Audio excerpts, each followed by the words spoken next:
First one there, all ready to go, champing at the bit. You'd think. Yeah.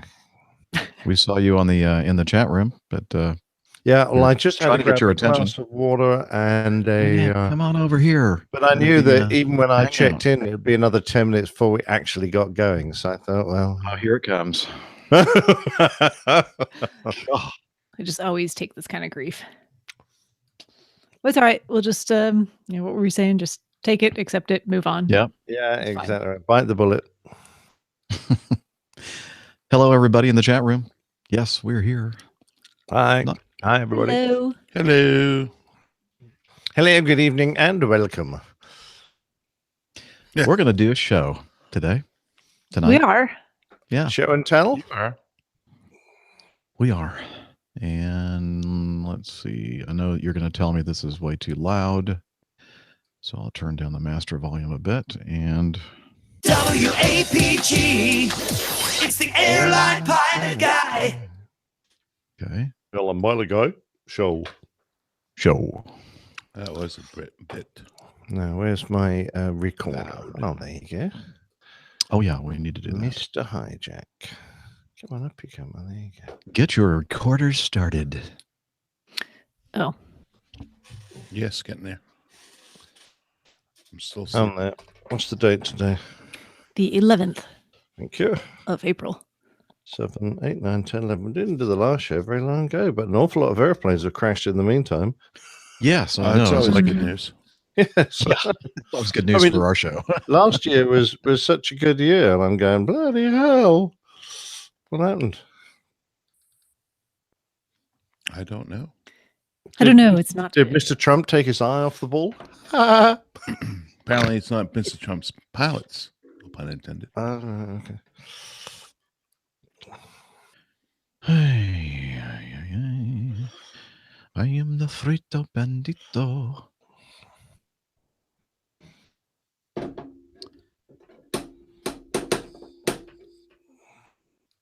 Studio 55.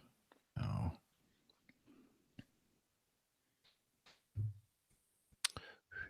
See, I didn't need to be here after all. I could have come pitched up like in 5 minutes' time. Wouldn't have made any difference.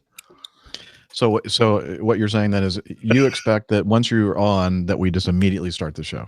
Yeah. Yes. Okay. Do you need your own dressing room? What else do you need? Let me write this down. He's got a whole rider. Yeah. I need the M&Ms, but I only want green ones.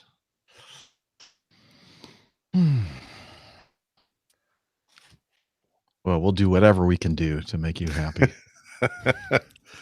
Today I need it. It's been a pain in the backside today.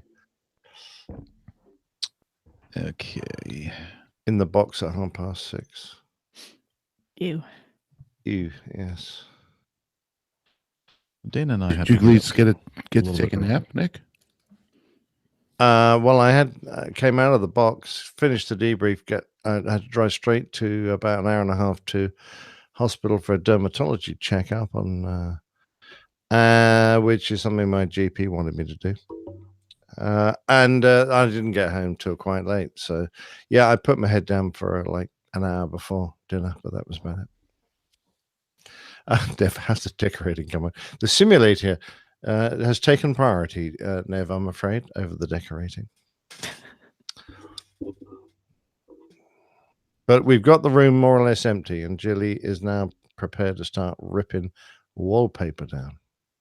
So that's good. She's got you working hard. Maybe you want to go back Jilly to work. is the decorator in this house. She's the gardener and the decorator, and she's basically OIC the house. So I fund the house, and she does the looking after. You're the benefactor? Yeah. It's not a bad arrangement. Benevolent benefactor. Yep. Okay. All right.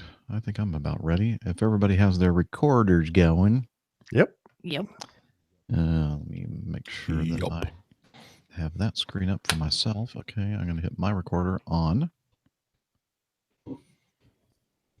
And what time is it right now? It is 4:44. Okay. And let's do our claps. All right. Ready? 3, 2, 1, clap. Still cracks me up.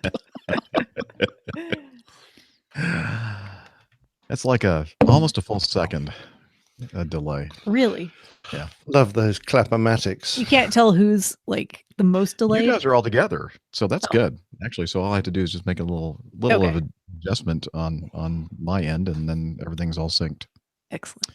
And usually I'm able to use this recording and not the individual ones, but it's always nice to know if we need them that they're there. I thought you were saying we were all like a second apart from each other.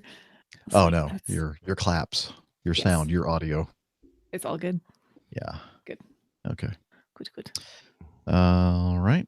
And let me go here and then over here, and I think we'll be ready to start. Okay. Here goes nothing. WAPG. It's the Airline Pilot Guy. Airline Pilot Guy, episode 319. Yeah, he's up in the sky. It's the Airline Pilot Guy. Hello, you're listening to the Airline Pilot Guy Show, the view from our side of the cockpit door. I'm Captain Jeff, your host, broadcasting live from Studio 1A in the APG headquarters building in Roswell, Georgia. Today's show was recorded on the 11th of April, 2018. Yeah, he's up in the sky. It's the Airline Pilot Guy. Put your light and it's flying by. With the Airline Pilot Guy.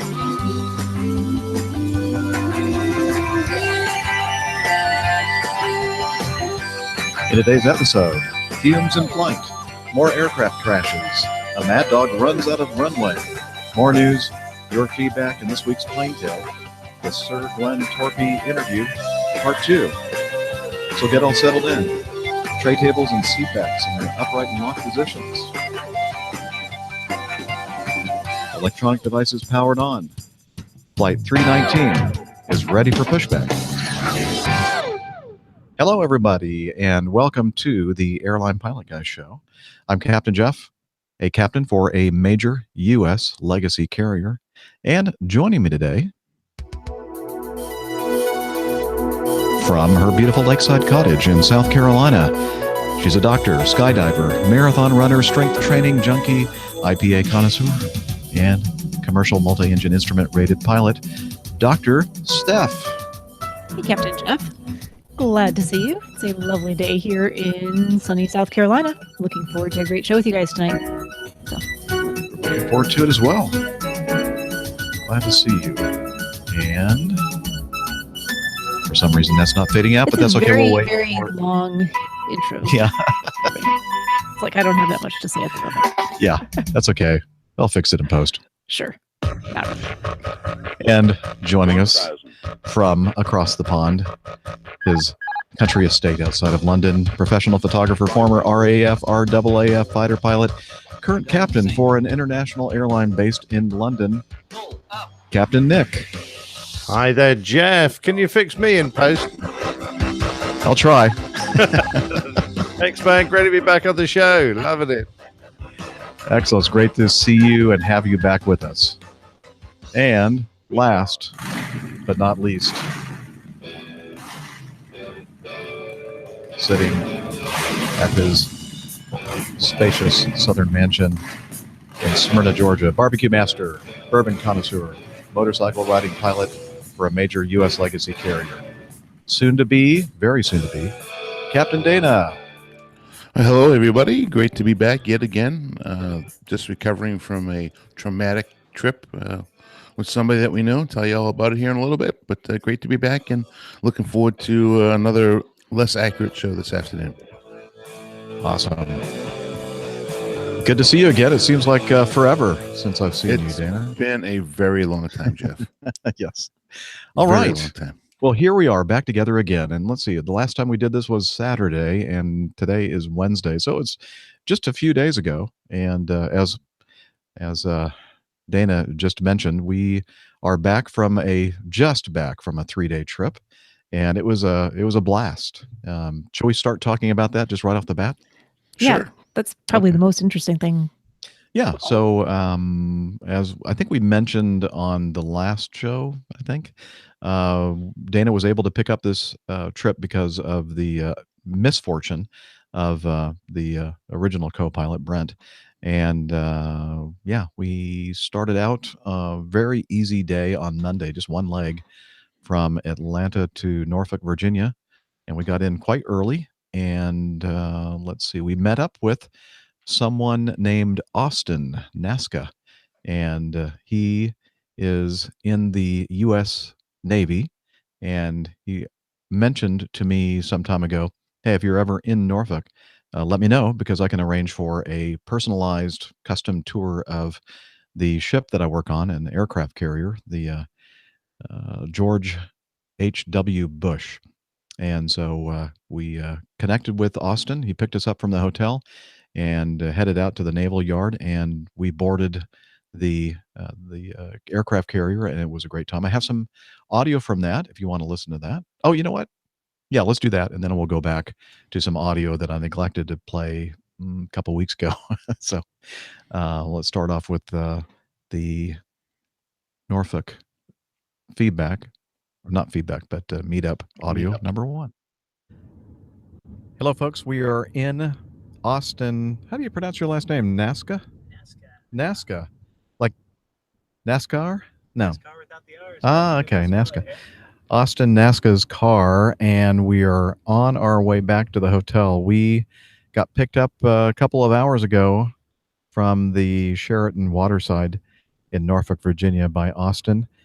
He offered to give us a customized personal tour of the George W. Bush aircraft carrier, and wow, amazing time. We were crawling in and out of portholes and up and down stairs and seeing all kinds of stuff. It's a very impressive war machine. And let's see, I have somebody else with me. You might recognize his voice. Hang on. Hello, APG listeners out there. This is First Officer Dana. Well, soon to be Captain, guess Dana. Anyways, a fantastic day of exploring the H.W. Bush and George H.W. Bush. And as you've heard me say before, I absolutely love warships. My first, actually, that's a lie. Second encounter on a live warship. First one was when I was 6 years old, and that was the JFK, first nuclear-powered aircraft carrier. I have to admit, this was an unbelievable experience. Truly honored that Austin took time out of his day to give us such a great tour. Flight deck was unbelievable. We even got to see things such as the bridge and the air traffic control center, and of course where Austin works and controlling the loads and aircraft coming on off the deck, on off the ship, excuse me. Just an amazing experience. So I really thank you, Austin, for taking the time and really enjoyed it. And I'll let your wife know that her cookies were fantastic as well. So here it is. I'm handing it back to Jeff. I have the microphone. Okay, so Austin, we're at a stoplight, so you can talk. You don't have to multitask. All right, fair enough. Well, it's been my honor, my distinct pleasure to squire these gentlemen about Norfolk and show them a little bit of the Hayes Gray and Underway Navy. It's just awesome to be a part of the aviation community and the APG community that you guys have delivered, have created around the show, and I'm happy to host you guys. And I just definitely recommend to anybody that's thinking about hosting a meetup or trying to get together with these guys. It's an awesome experience, and they've got a wealth of knowledge and experience and wit to share with everyone. So take advantage of that. Yeah, we have wit. It's called dim wit. But anyway, really, Wow. yeah, wow.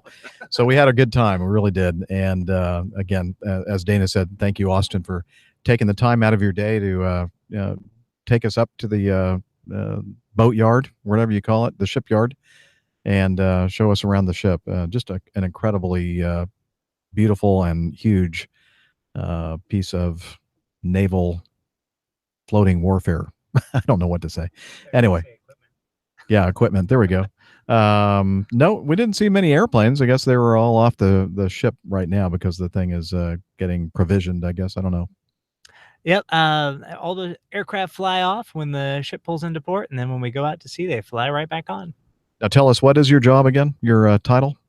I'm in the air operations office, so we just help manage the flow of aircraft and the fuel for all the aircraft while they're airborne in bad weather and nighttime scenarios. And I also help out with the COD, getting passengers, cargo and mail loaded and unloaded from that aircraft when it comes and visits us on a daily basis. That's an important job, especially the mail, right? That's right. That's right. Go get all those Amazon packages to everybody who needs them. Amazon Prime. Probably everybody qualifies for a free Prime account, right? Yeah, lots of Monster and whey protein that's delivered out to the ship at sea. Ah, okay. Very cool. All right. Well, thanks again for taking the time out to pick us up and take us up and back. And yeah, it was a grand time. All right. That's it. All right. And, he mentioned something about the cod, and we saw an amazing cod piece. Ba-doom, bam. No, I'm just kidding. That's not as bad as what Neville was saying on the. I don't even want to acknowledge. I'm not going to. I'm just saying. Yeah. Again, another plug for if you follow us on social media and you're able to join us when we do this live, then you can take part in the buffoonery in the chat room. That goes on behind the scenes. Yeah. So anyway, yeah, it was great. Great visit to the aircraft carrier. I guess Austin has some kind of special credentials that allows him to, bring on guests, visitors to the ship. And we were just crawling in and out of all these different compartments and sitting in the air boss's chair on the in the superstructure. And yeah, it was a good time.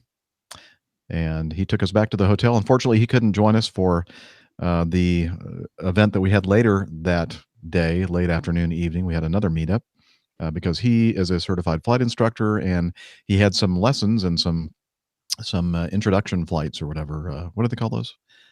Intro flight. Oh, okay. I was really close. Wow. Very close. So yeah, thanks again, Austin. If you're listening, I'm sure you are. We really appreciate it. It was a lot of fun. So went back to the hotel. I think both of us took a little nap because we had to get up pretty early that morning. And later that day, we walked over to the Freemason Abbey, a restaurant, which I think I'll describe in this piece of audio feedback. So we have Norfolk Meetup Audio 2. We are having a great time at Freemason Abbey. What is it? Freemason Abbey. This is used to be a Presbyterian church years ago, and now is a restaurant, a very good one, in fact. We have finished our dinner, and you're wondering, well, who is we? Well, Dana is here with me. The last time that you heard Dana and I together on a trip, kept saying that that's the last time that we're going to ever fly together, but he was wrong. Never say never. We're back together again. And let him say something to you about that. And then we're going to pass this iPhone around the table and hear from all of our special APG community members and friends.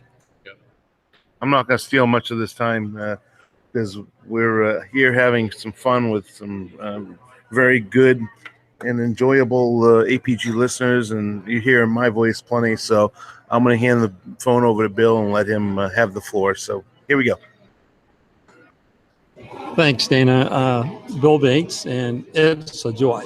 I have Captain Jeff, Captain Dana, and on the same venue. So we've had a wonderful meal.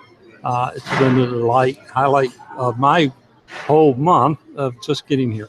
So thanks for the ABG community and what it means to us. So we've been talking about all good things that's been happening. So I'm glad to be part of that. And I'm going to let you hear from my wife, and she's right next door to me. Here, Beverly. Hi, my name's Beverly, and I've just been having the best time because I'm the only girl here with 4 handsome gentlemen.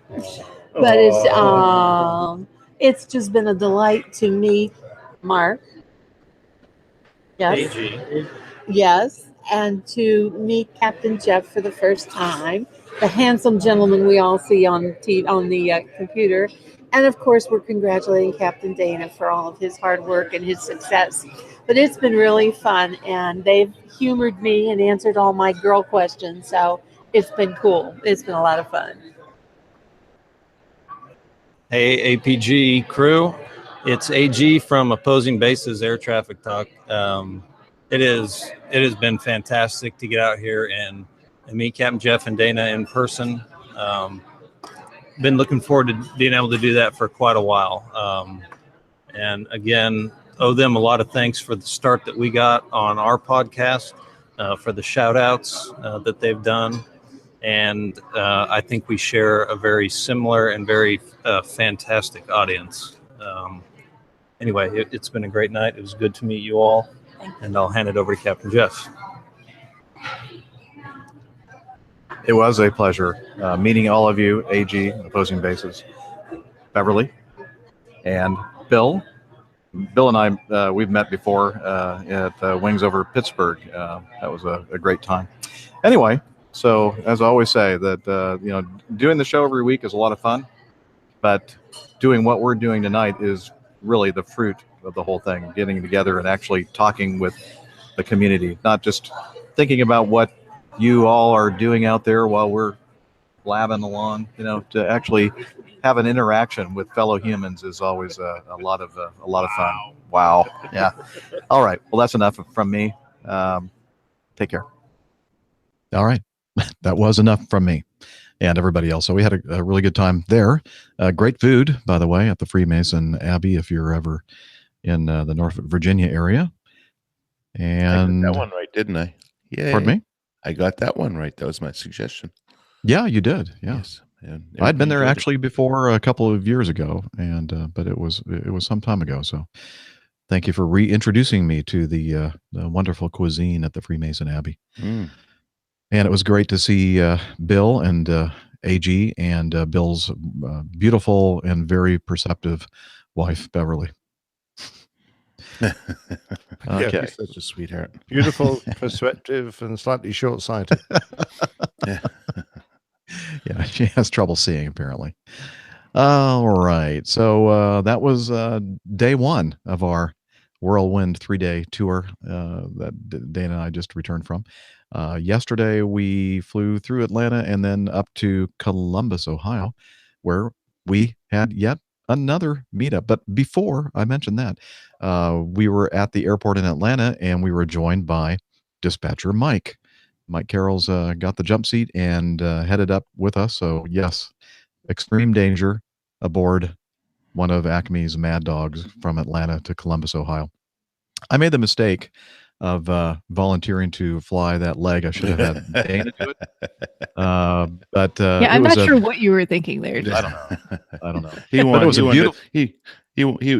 He mentioned the fact that he had flown with Mike before, but had not flown Mike before. In other words, right, because Mike didn't let me touch the controls of his Mike airplane. did not let you touch controls. So you wanted to show Mike that you can actually fly an airplane. So you decided to take that leg, which normally would have been my leg, actually, but that's okay. Captain's prerogative, and let Captain Jeff impress Mike. So I said, fire away. And I think I did impress him until the very last part of the flight. Actually, I impressed him negatively. No, impress or compress? Compressed his Crunch vertebrae. It's no longer Captain Jeff. It's Captain Crunch. Yeah, it wasn't really that bad, but everybody's giving me a bad time about it. But yeah, I could have just used a little bit more back pressure at the very. You know what? I was thinking about it, Dana. It was so solid and smooth. The air, everything was so stable, and everything else. It was like. Those I usually get the worst landings out of those. If there were some gusty crosswinds or something like that, it probably would have been a much better. Like today? Yeah, like today. Grand Rapids when we have 22 gusts and 29. Something like that. It was a squeacher. But hey, I'm not bragging or anything.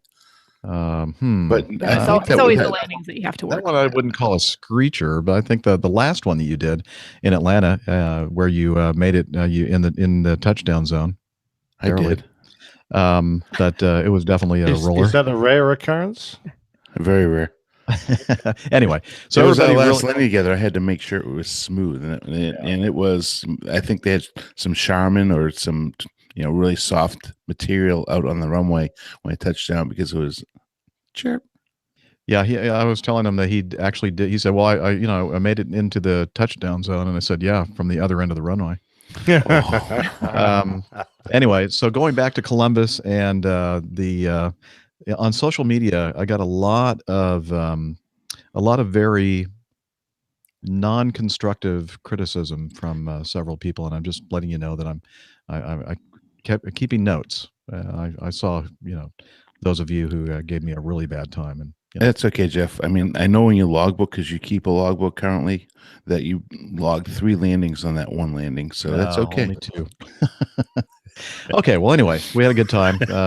So Mike, it was great having Mike on board with us, and unfortunately he couldn't stay, so he took the rode the jet back to Atlanta after arriving in Columbus, because he just arrived. I think I was looking at something that showed him arriving at Lakeland Sun and Fun down in Florida, and he needed to get home so he could get a good night's sleep, because it was what do you say, 4 hours of hand flying the Beechcraft Musketeer down there.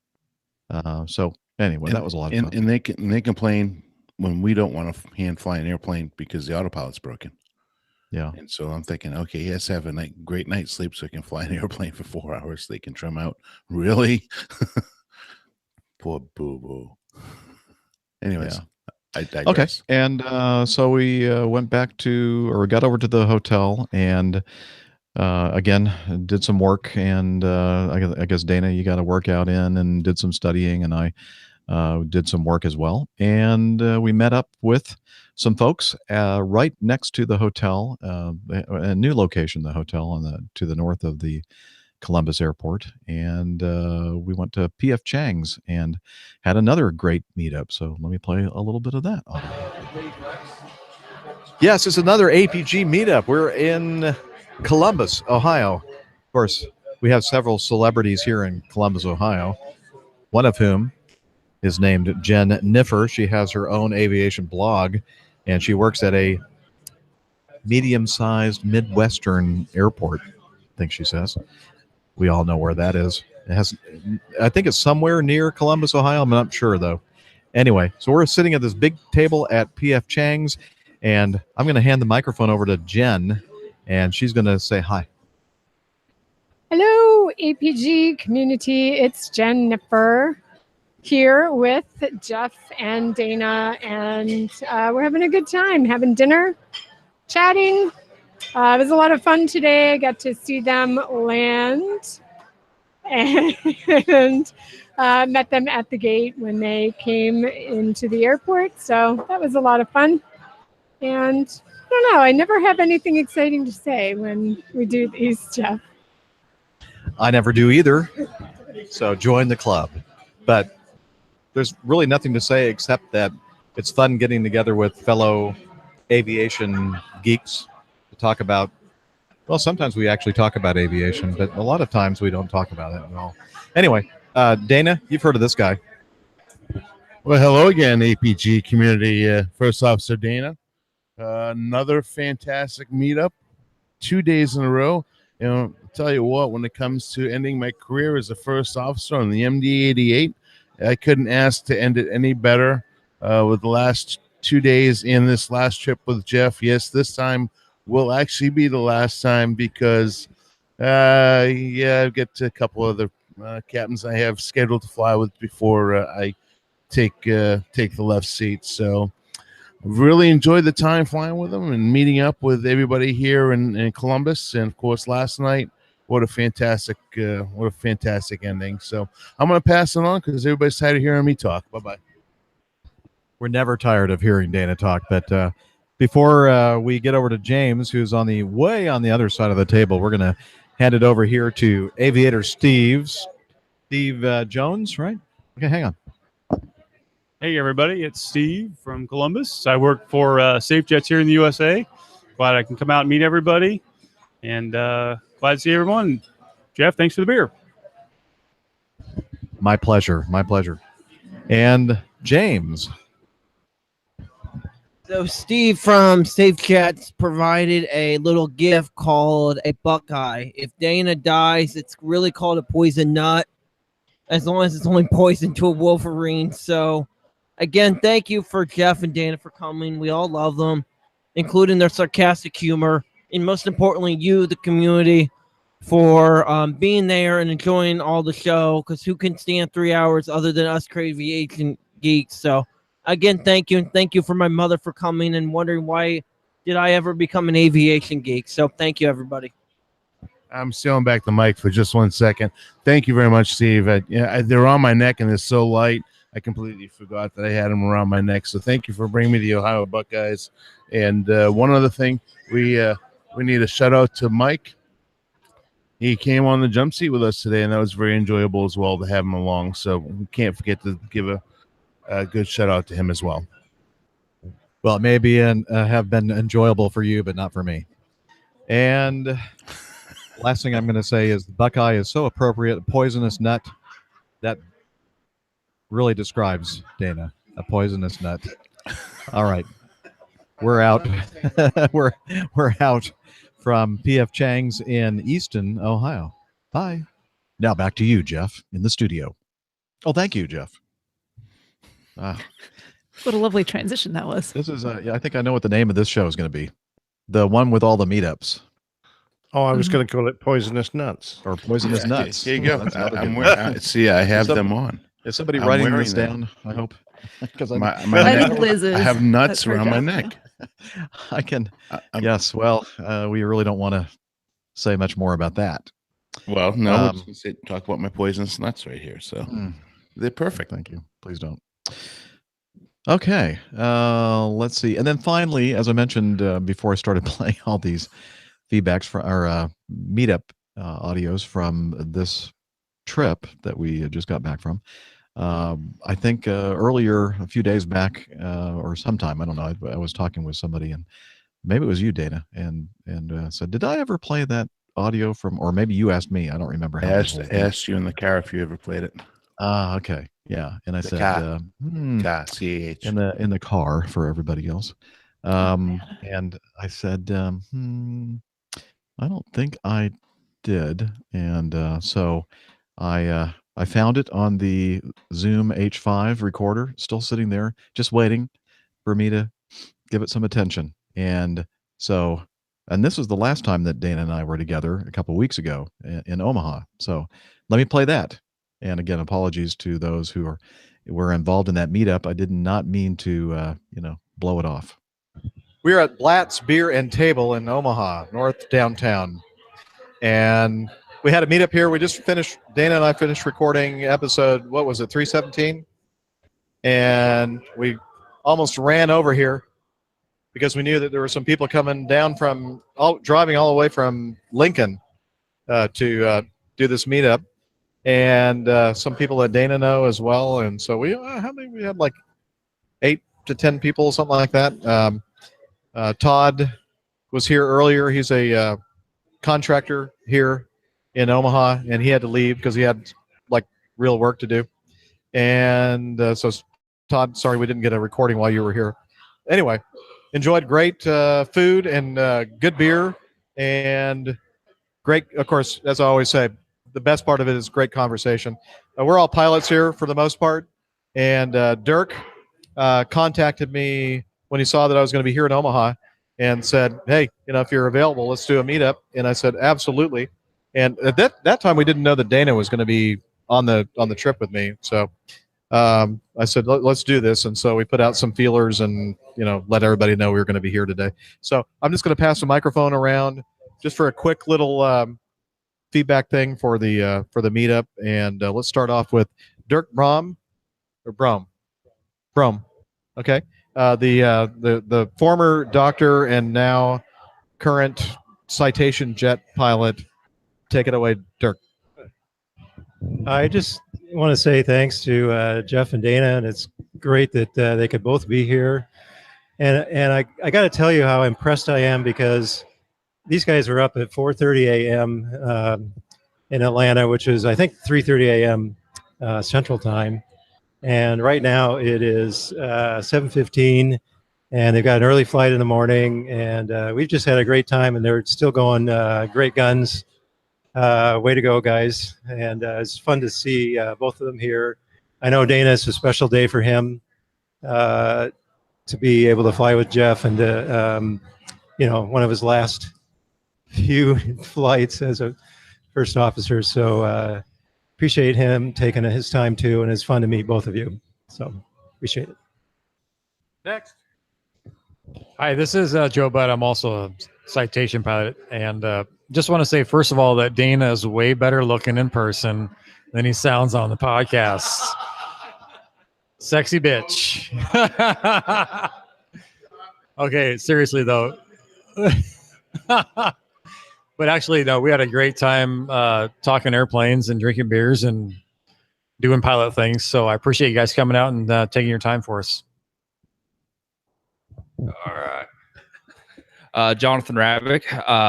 I just enjoyed coming out, drinking some beers, talking airplanes. Relax. Anyway, yeah, it was a good time. Thanks. Just an unbelievable meetup here in Omaha with these guys. Really appreciate them driving all the way here from the Lincoln area. And what else do I say? It's just great talking aviation. I had a fantastic day here with Jeff, and I'm glad these guys came in to share such a special experience, because honestly, this is probably the last night that Jeff and I, well, it is the last night that we're going to have our Runway together. So just special that these guys can come down and spend it with us, and took the time to drive over an hour to be here with us. And I don't know, Joe, I'm cuter in person. I don't know what to say to that, really. Really. But anyways, obviously Joe needs some glasses. I mean, I don't know how he's going to pass his FAA medical next time without glasses. So anyways, we're having a good time here and really enjoyed the company tonight. So we'll see you next time. Bye. I don't think I've ever seen Dana blush as much as he is right now. It's amazing. Anyway, yeah. So, yeah, what else can be said? We had a great time, and that's well, shoot. I hate repeating myself, but I always say this: doing the show is fun.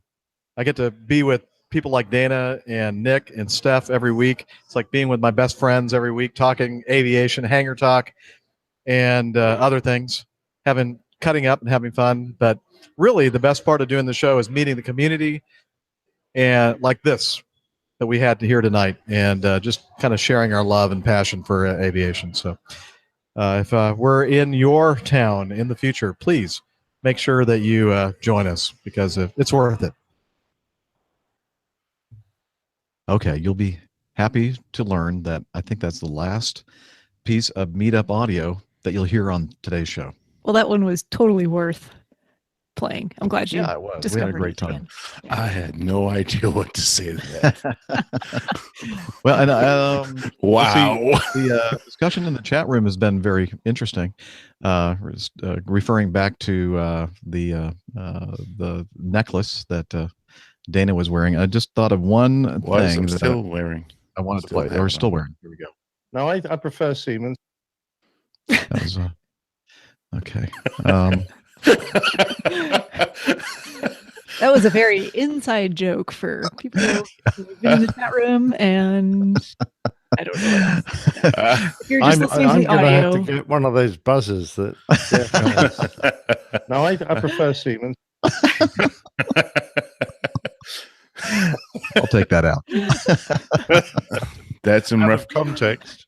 It was, I'm not sure what the context I don't was. think it is. I'm sure it was out of context. I don't think it'll ever matter. All right. I So think we're all blushing. Look how red Jeff is. I know The you last- can't see. No, you can't see this if you're listening to the podcast. But Jeff, it's almost as red as the airplane sign Have another behind beer. him. The red airplane sign. It's funny. All right. Anyway, so hard at the moment. That's all. hey, so last thing we're going to say maybe about meetups on this show is that we may have another one in New York City next week on Tuesday. Actually, just not too long from now, just under a week. I'll be there and at the Roosevelt Hotel in New York City, Manhattan, and hopefully we'll be able to come up with some kind of an arrangement for a meetup there. And so I'm looking forward to that. And what else? Oh, and no, that's not the last thing about meetups I'm going to say. Dispatcher Mike, I just mentioned he's down at, in Florida for Sun and Fun. And he said that he is going to plan on having some sort of meetup Friday at noon in front of the FAA building. And you can let him know if you'll be there to meet up with him and the others by contacting him at contact@flyingandlife.com. And he said he's also giving a forum entitled Planning Your GA Flight Like It Was an Airliner. And that will be on Saturday, if you're down there, at 1 p.m.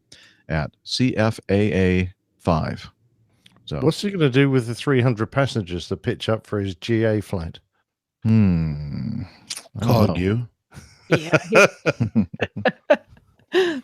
Nick, can you come over here with one of those Acme Red airplanes to take them flying for me, Nick? Will you? Yeah, no probs. Yeah, I've got nothing better to do right now, so why not? Why not? Get current, get some touch and goes in, right? Yeah, exactly. Or 3 bounces, whichever way you want to do it. Hey, it looks like there's going to be another meetup down under at the Wings over Illawarra. Is that the way you pronounce that?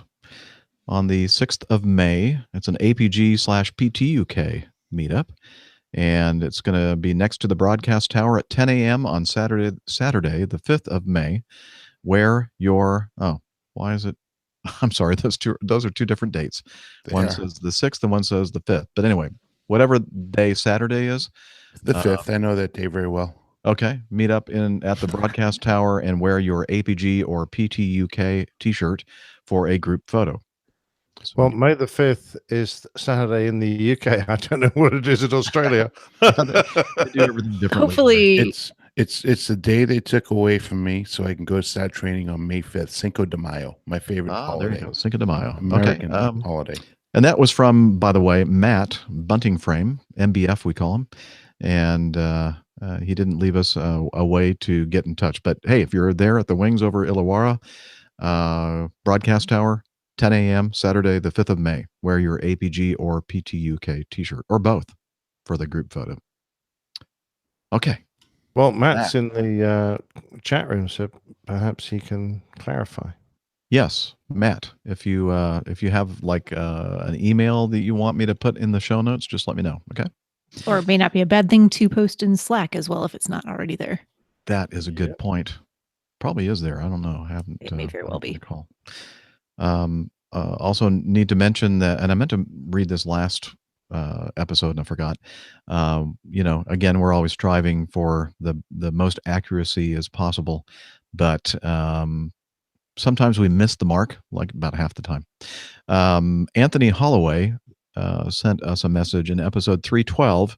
You guys were talking about the Aleutian 62 landing in Stollen on a dirt strip where Otto Lilienthal accomplished his first few flights. I just wanted to let you know that the Russian pilots actually were German pilots.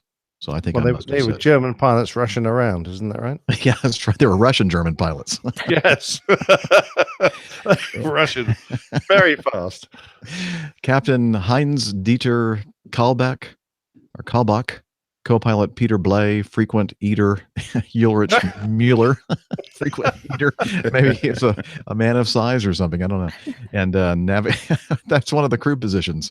Frequent eater Ulrich Mueller and navigator Rudolf Doge. And he says, thanks for the great show. Love the content. Kind regards from Frankfurt. So thank you, Anthony, for straightening us out. Wow. It's been a long day. It's been Yeah. Unfortunately, we're back below 50%. Yeah, I know. Dang it. Oh well, we're gonna strive to get that thing above the 50% level on this show. Don't hold your breath, though. Good luck with I that. wouldn't. I wouldn't.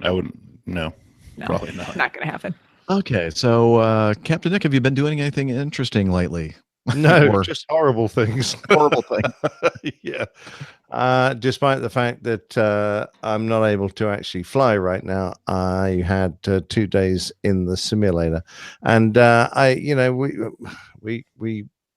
other people love the concept of going and playing with a full motion, full visual simulator. They think it's a great idea. For us, of course, it can be, 2 days of torment. And sadly, it proved to be such. The trainer I was with was being checked, so he was on his sharpest of metals, and so it was actually quite hard work. Finished off with a little reminder that when we start flying, we're in a bracket of unconscious incompetency, so that we don't realize that we are incompetent because we don't know how big the task ahead is. Slowly, as we start to realize how hard it is to become an airline pilot, we become consciously incompetent. So we realize that we're not yet clever enough, and we're working towards becoming consciously competent, which is what you are when you're a good airline pilot. And he reminded me that towards the end of your career, you slip back into unconscious incompetency, which left me sitting there going, oh, great. Thanks for that. Well, yeah. nice of you to Bloody say. brilliant. Yeah. Well, that's left me feeling really good. Thanks very much indeed, Brian. I think that just means he's no way. He's just saying you're old. Yeah. Yes, You not a very think? nice way of saying you're old. Anyway, yeah, so that was fine. Done 2 solid days in the box. How was that? I just That wrote red down card? consciously competent. That might be Oh, another thank you. title. Idea. There's already, we're like not even an hour in, and so many good show titles Oh, Really? yeah, to choose. a multi-titled show. So 2 days in the box. Started up pretty early this morning. We were in the box at 6:30, and as soon as I came out and finished the debrief, had to dash off for an appointment, hour and a half away in Portsmouth. That took a while, and then I got home at about sort of 5. It's been a long old day, so it's pleasant to see you guys again, see some happy smiling faces. The only real bit from me though is that because I'm both not current on the 340 at the moment, because I'm still waiting a 340 sim. I'm only currently current on the 330. I'm not actually able to exercise my privileges because my medical is currently suspended. So I was going to be on a New York tomorrow, and I was going to meet up with Jonathan Alexandratus, who you will all remember took the photographs in Flushing Meadows of Eugene, the very first black fighter pilot in the world, of his last place of rest, which it features on Plain Tales on that particular story as the title image. And I wanted to personally thank Jonathan for doing that and buy him a beer, but sadly I won't be there. So that meeting is probably not going to go ahead now, or certainly the meetup that he was trying to organize. Just to remind everybody, you're going to be, I guess, sort of grounded for the next couple of months. Yeah, Because of the I'm definitely medications? on. I won't be getting anywhere for at least 7 weeks, probably a little longer, because I'll then have to go and have various checkups to get my medical back. Now, I'm not in any concern. The medical will happen again. This is just one of those precautions when you change a medicine that you're on that might possibly, even in the remotest chance, affect your ability to fly. Then and because this is a relatively new drug, it's a fairly long period that I will be sitting on the ground. Not much else I can do. I shall be here and available for APG as I'll try and put some crew logs, but nothing very exciting happening in my life, so I won't have much to say, I'm afraid. Well, that never stopped any of us. All right. Steph, what have you been up to? Anything fun, interesting? Oh, I No, think you might nothing. have. Huh? Let's see. Didn't you do some skydiving after we No, recorded the last show? That was before. Oh, I didn't do anything this past weekend. Just kind of chilled, huh? Yeah, I had a very nice, relaxing weekend. So Didn't I see some pictures of your feet? probably Oh. my feet. Well, Yeah, not gonna your talk about feet that on the are show. Pictures of my sticking out feet? over the lake. No, You're that was you're before that posting too. more No, footsies. that I think was 2 weekends ago. I Oh, think. that We're not gonna talk okay. about Yeah, you're way feathers. behind the times here. Good grief.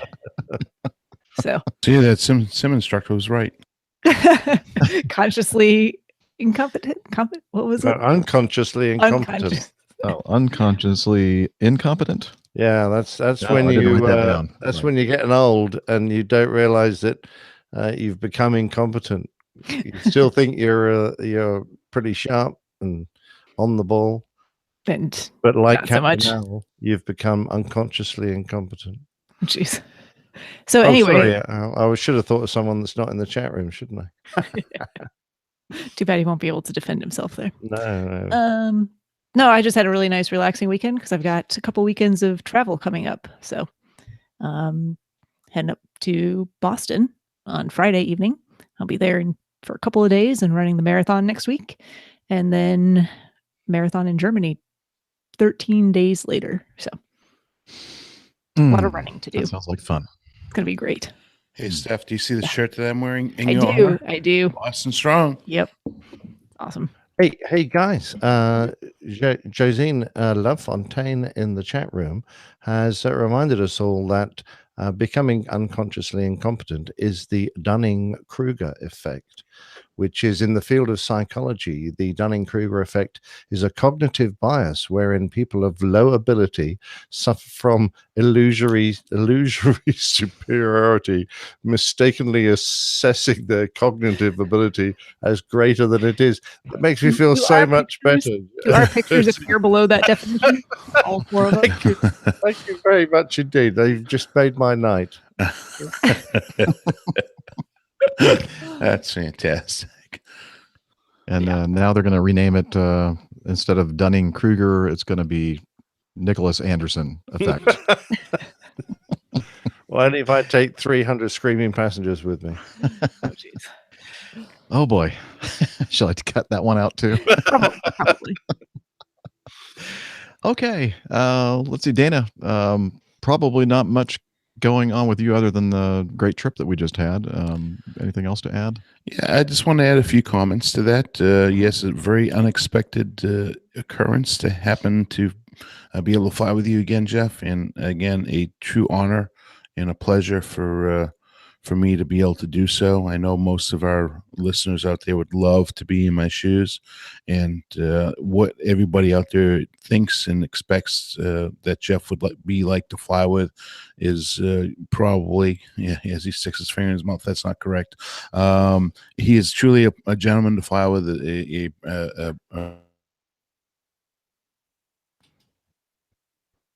me. Certainly have enjoyed every opportunity that I've had to be in the sky with him.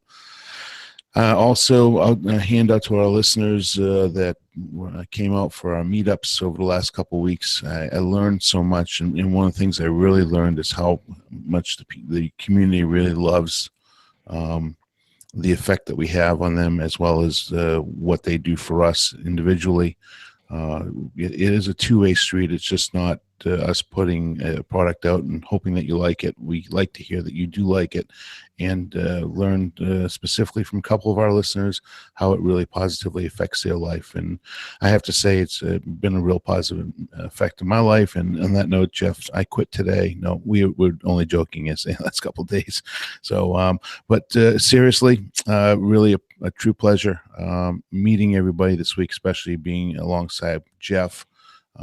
It really gave me a whole new perspective as to what we actually do here at APG. So thank you to all of you that take the time to listen to us, that come out and visit us on our layovers and contribute to the show.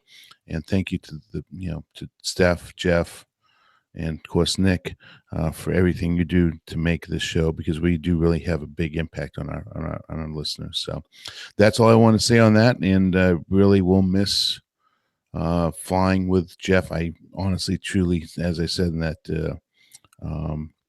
audio feedback. It will probably was today, the last time I was flying with Jeff. So a little choked up about it because truly enjoy flying with a true gentleman like Jeff. And I only hope I can be half as good a captain as Jeff is. Well, you'll be at least as good or better than me, I'm sure. Okay. Can we call it the Mutual Appreciation Show? That's right. We could write that one down too. All right. It's called the Kiss Blank Show. No, I'm kidding. I'm kissing his proverbial. That's all right. We got it the first time. Yeah, we understand. All right. Moving on. Family show. Family show. Johnny, how much more coffee? No thanks. I love coffee. I love tea. I love the APG community. Coffee and tea and the Java and me. A cup.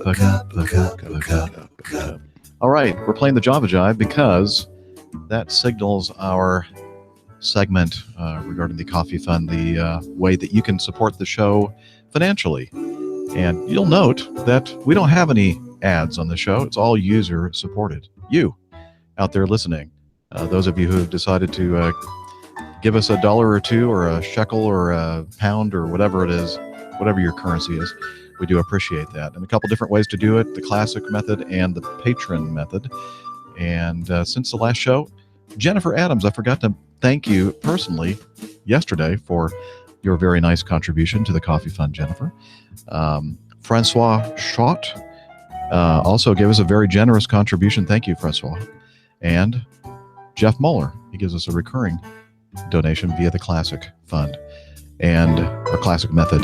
And Patreon, that's patreon.com/Airline Pilot Guy. We have a new producer, Dave Baran. Thank you, Dave, for joining the Coffee Fund cadre. We hope that you enjoy the APG crew logs. And if you want to learn more about the Coffee Fund, again, that's airlinepilotguy.com/coffee.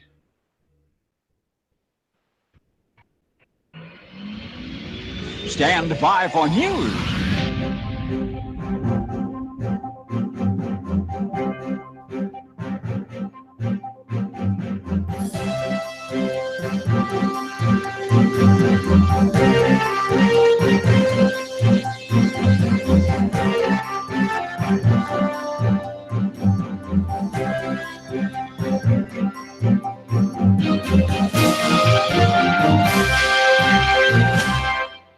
Okay, let's start off with this first item. The FAA has put out a safety alert for operators regarding smoke and fumes and odors in flight. And this SAFO or SAFO, I'm not sure how you pronounce it. I've been saying SAFO, but it's probably more like SAFO because it's safety related. Serves to identify a need to enhance flight crew procedures that mitigate the risk to passengers and crew in the event of odors, smoke, and or fumes. And the background of this: in-flight odor, smoke, and or fume events can occur without overt visual and or olfactory cues. To mitigate adverse health consequences to passengers and crew, prompt and decisive action is critical. So it's warning the carriers out there that they should make sure that they have sufficient procedures to handle these kind of events and how to mitigate them. And I'm not sure on the timing of this, if it had anything to do at all with something that Simon on the Aviation Herald put out last week. And it was in regard to an incident that occurred back in 2015. And it was something that kind of was under the radar and wasn't reported really widely. It was a Spirit A319 traveling from Chicago O'Hare to Boston, Massachusetts. They reached the top of descent into Boston when a strong odor of dirty socks occurred. And the first thing, of course, we all do is look over at the first officer and tell him to put his shoes back on. But in this case, it was not the case of the real dirty socks. It was that air conditioning smell that we sometimes get. And both flight crew became aware of the odor when ATC called to hand them off to the next frequency. Both flight crew were unable to interpret the frequency and unable to select the new frequency until they finally managed to write it down after several repeats by air traffic control and process it from there. Operating increasingly erratically, the first officer finally donned his oxygen mask, recovered a bit, and recognized that the captain had sunk into his seat and was incapacitated. The first officer put the oxygen mask on the captain, too, who subsequently began to recover as well. The flight crew managed to land the aircraft without further incident. However, they did not recall how they managed to land or taxi the aircraft. Both flight crew continued 2 more sectors the next day and a night's rest at a hotel. Then both pilots went to see their respective doctors. The captain was diagnosed with internal bleeding and abnormal blood values consistent with TOCP, toxic. What's the CP mean? Toxic. I Something don't know what poisoning? TOCP stands for. Maybe carbon. Maybe it's supposed to be There's like toxic carbon monoxide poisoning. I don't know. No, there's I don't know. I'm searching now, so I'm not sure. There's like Okay. this, Well, there's just- different chemical substances, tricrystal phosphate, and Oh, yeah. I bet that's it. that's I used bet in like that's it. plastic Yeah. varnishes and polyvinyl chloride and Well, we've talked about fume events before on the show, and a lot of the times they've kind of identified or suspected an additive to aviation jet turbine oil, which is one of those phosphates that you were talking about there, Steph. And so maybe that's to what he's referring. Anyway, both flight crew were sick with diarrhea, vomiting, tremors, body shakes, and feeling of tiredness that began to subside only after a couple of days. The first officer returned to duty about a week later. The captain returned to duty a couple of days after the first officer, however, was described as unconcentrated and erratic through the following flights, developing eye-hand coordination issues and increasingly unusual behavior. On September 5th, 2015, 50 days after the occurrence, the captain died.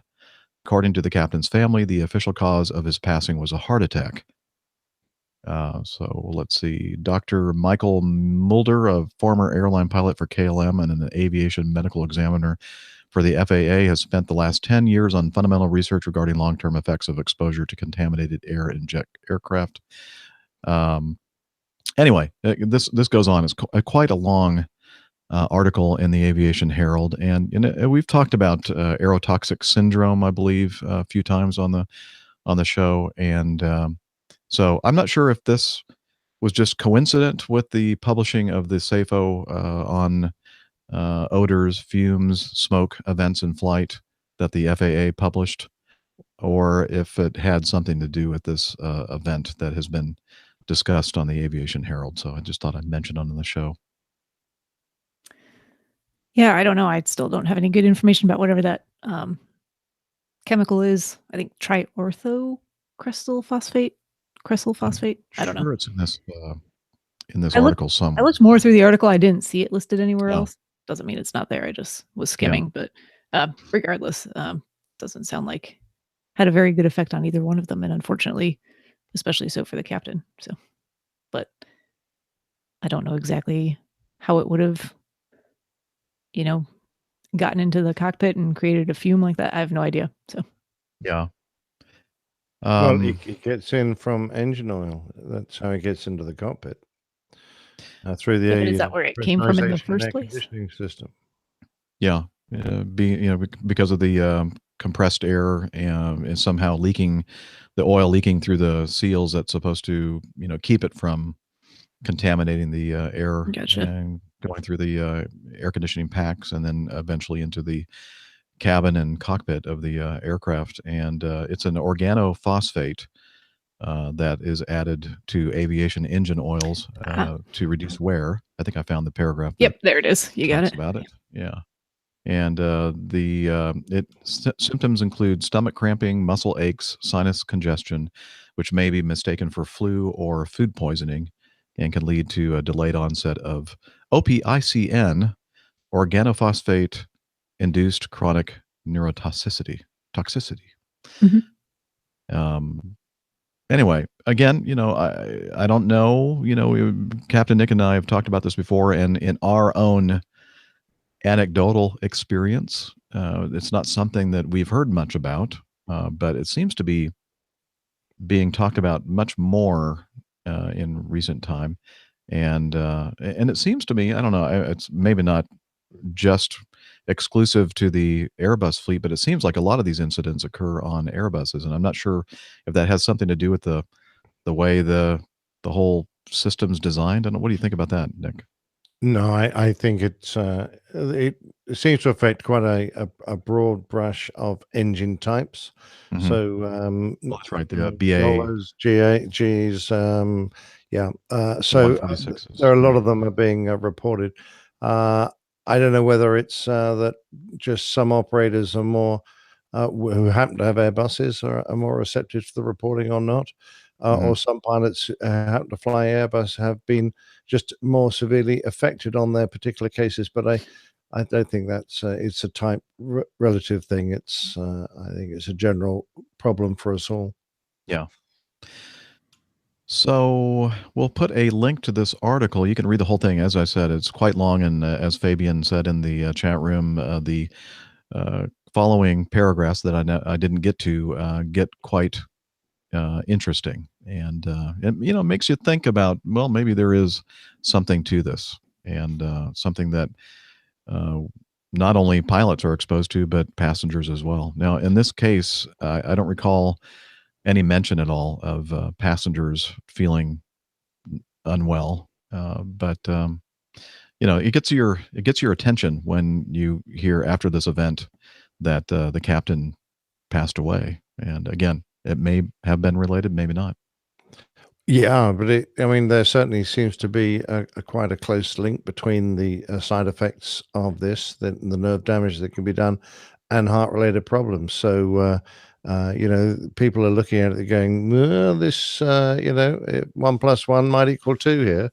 So, yeah, I'm with you, Jeff. The more information we get, the more we're going to be educated, and the greater chance that we're going to treat this sort of an occurrence with the seriousness that it might now deserve. I'm just looking at my own personal checklists, the company issue, to see whether they specifically mention a procedure for fumes that could be oil coming from the engines.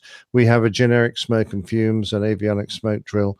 But funny enough, the only thing that they specifically mention for toxicity is a leak of rain repellent fluid that was considered so toxic that it was actually removed from the aircraft some 25 years ago. Yeah. So we haven't had that fitted since.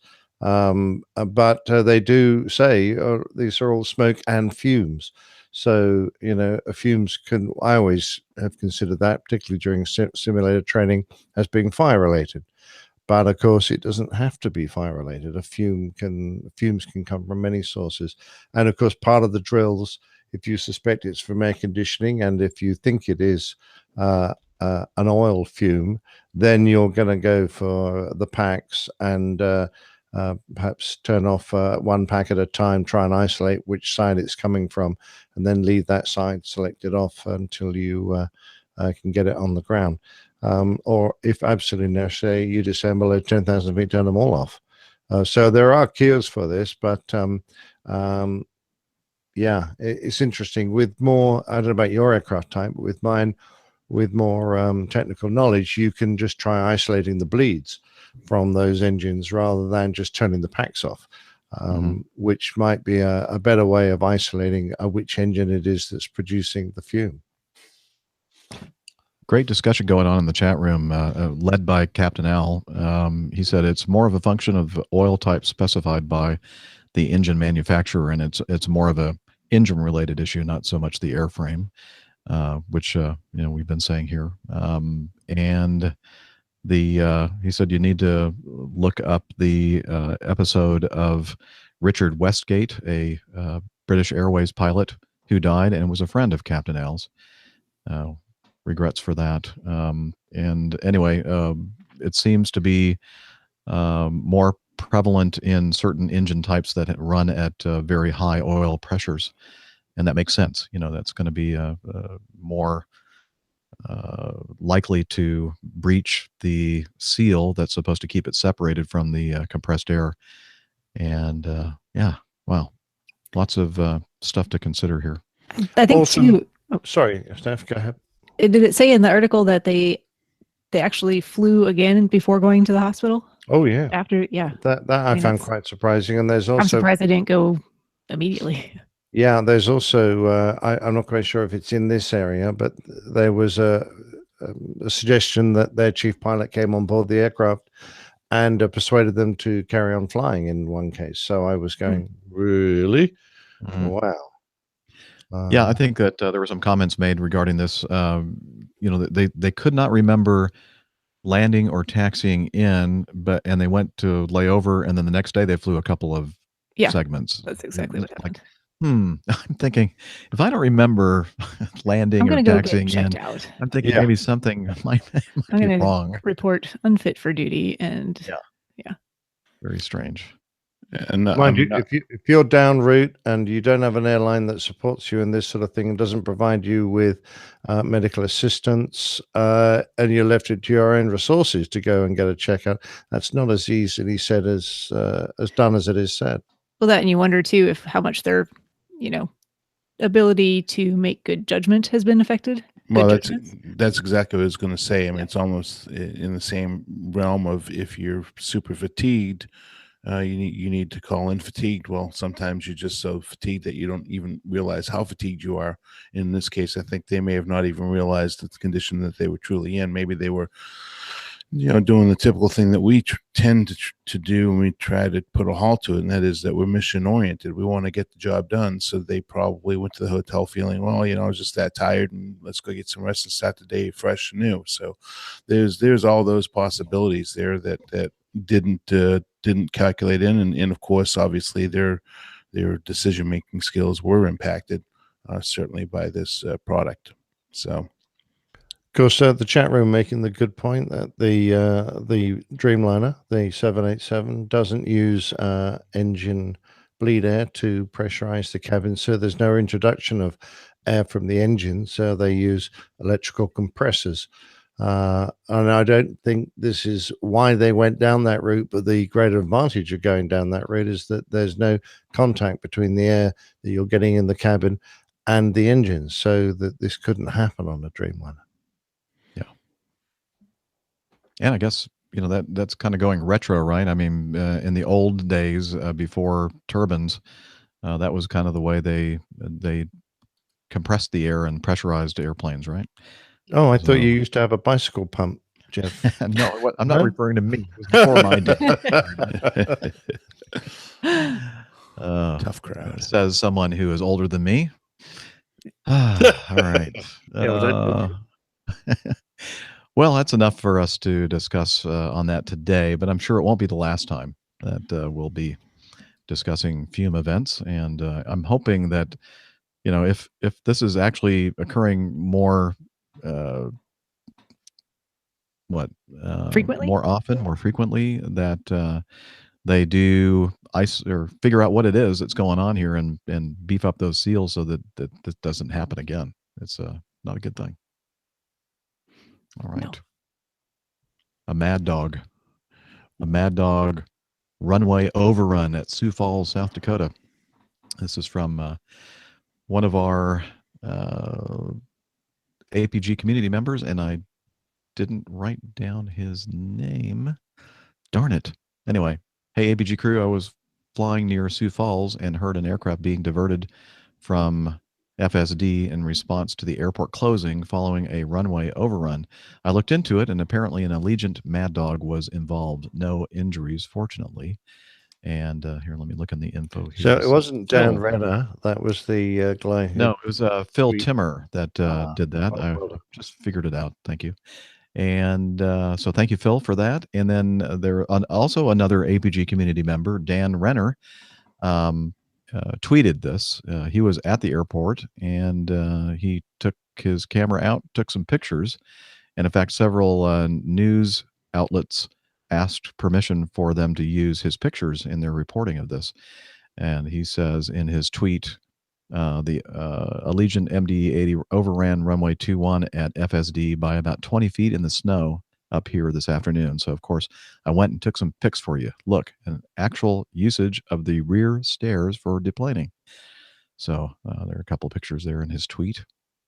And then, of course, the Aviation Herald covered it as well. And they were flying from Las Vegas to Sioux Falls, South Dakota, and had been advised 1800 RVR on runway 21, and the braking action was reported good. The aircraft performed the ILS approach for runway 21 and landed on runway 21. On rollout, the crew reported the braking action was nil. No friction whatsoever, and subsequently advised that they had gone beyond the runway and were off the runway. The aircraft came to a stop about 20 feet past the runway end. No injuries, and the aircraft received minor, if any, damage. So there you have it. That much snow on April 8th. I will not Crazy. be moving to South Dakota anytime soon. No? No. Were you considering it before this incident stuff? No. Okay. It just further cemented my decision not to do that. Okay. So what Confirmed. liability does the airport carry? I don't know.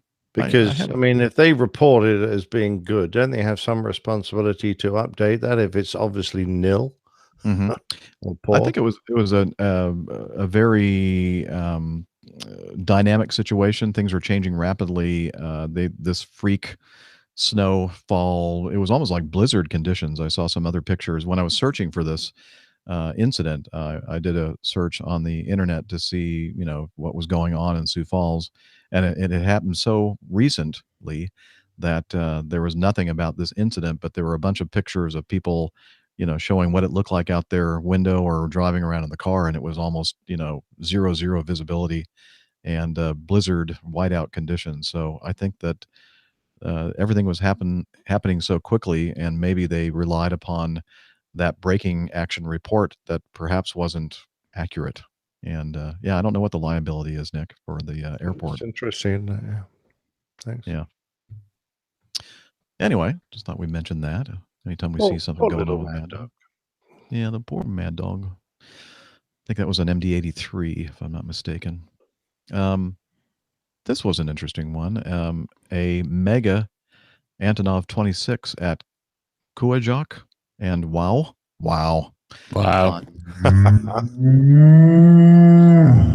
On April 5th, 2018. I meant to play it right now.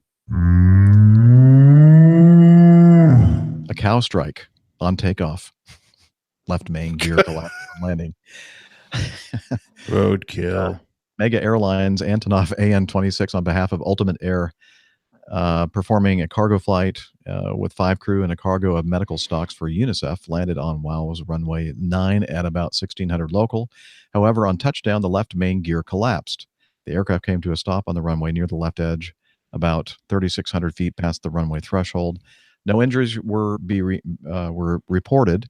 The aircraft sustained substantial damage. What about the cow? Well, WOW That's an Airport injury, reported. wasn't it? Let's just say they were having hamburgers for maybe some steak. Yeah. An aviation source provided additional photos and reported the aircraft struck a cow with its left main gear on departure from Kuajok. The fate of the cow is unknown. There's a lot of blood at the undercarriage, so I'm guessing it didn't come off too well. No, not at all. Dana would have been in there like Flynn, wouldn't he? I would have been right there with my green egg, pulling right up next to it. Let's go. The knives. Let's go. Fresh kill, right? Party. That guy in the pink shirt that's standing with his hands on his hips beside the broken gear does not look a happy man. No, I'm wondering. It's like, oh, this is not what I needed today. Yep. Yeah, it doesn't look happy at all. All right. Here's a sad piece of news. In Scottsdale, Arizona, what was it? A Piper. Hold on. PA-24. Yes. I've got one of those on my license. Do you? Yeah. Was Well, I'm not sure exactly what happened. Let me get to the body of this. According to Scottsdale police, crash happened at the TPC Scottsdale Golf Course near Bell and Hayden Roads at approximately 8:45 p.m. They believe the aircraft, a Piper PA-24, originated from Scottsdale Airport and crashed shortly after takeoff. There were 6 people aboard the plane, and no one survived. So that's sad news.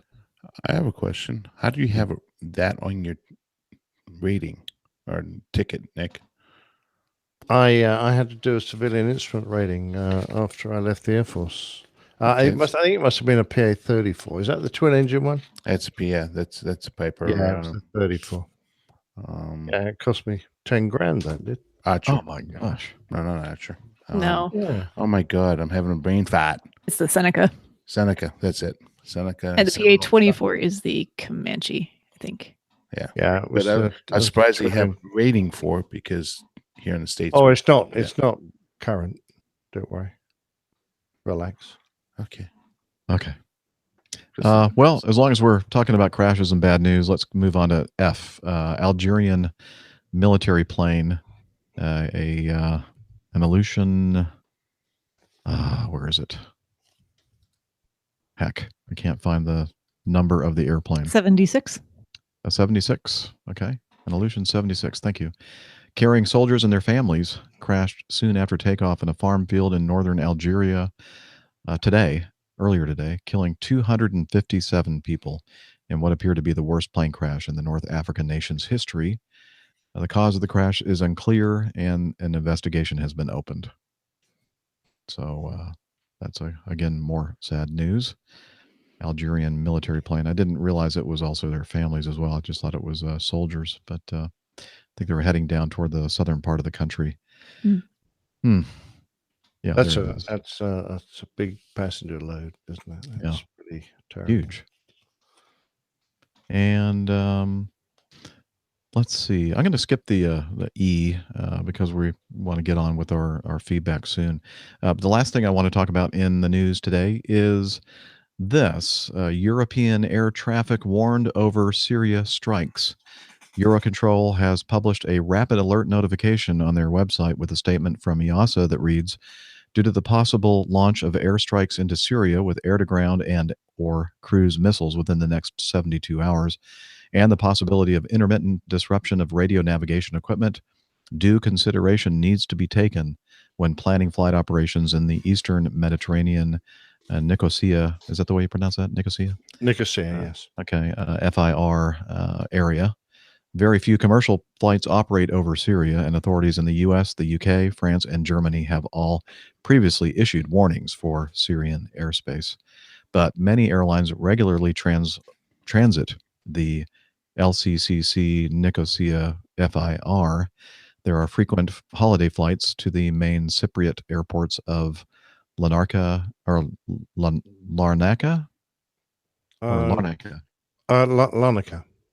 and Paphos. Overflight traffic from Europe to the likes of Beirut, Amman, and Tel Aviv, as well as traffic from Istanbul heading south to the Gulf and beyond. And it goes on to say, last year, 2 U.S. warships in the Eastern Med fired missiles at an airbase in Syria after a chemical weapons attack by the Assad regime, killing more than 80 people. The chemical attack, I think. This week, following another suspected chemical attack by the Syrian government against civilians in a rebel-held town in Syria, U.S. President Donald Trump warned that there would be a forceful response. And so anyway, it goes on to talk a little bit about that, and they kind of show what's in the Mediterranean right now and why it is kind of a dangerous place to be flying near or over.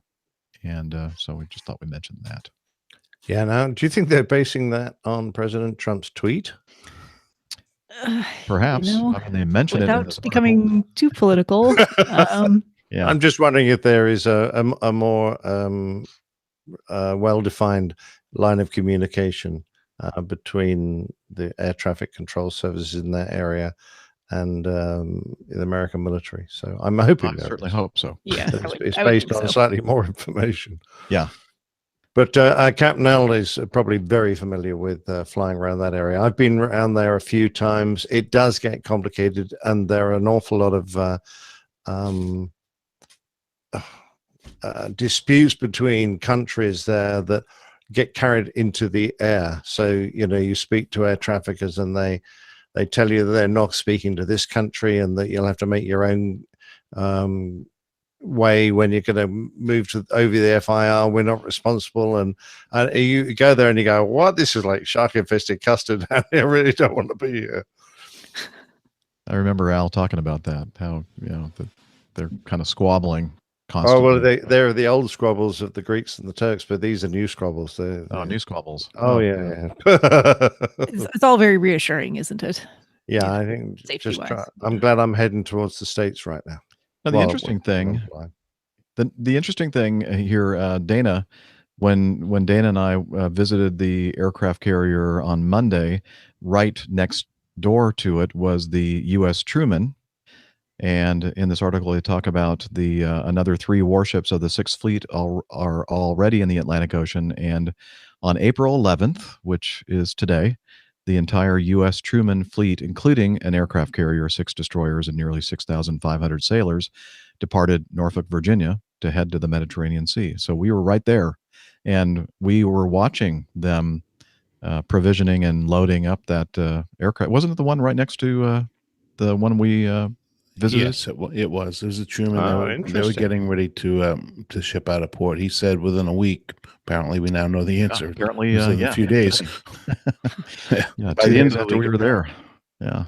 So yeah, that was amazing to watch as well, to see how much work goes in. And I did ask a specific question: how long would it take, based on if there was a true war situation? How fast could they get a ship that size ready with provision? He said, well, we don't need a whole lot. We just need to pull, gas off, and we can always take provisions at sea. So they can relatively quickly get that size of a ship out to sea, and if need be. So yeah, very impressive.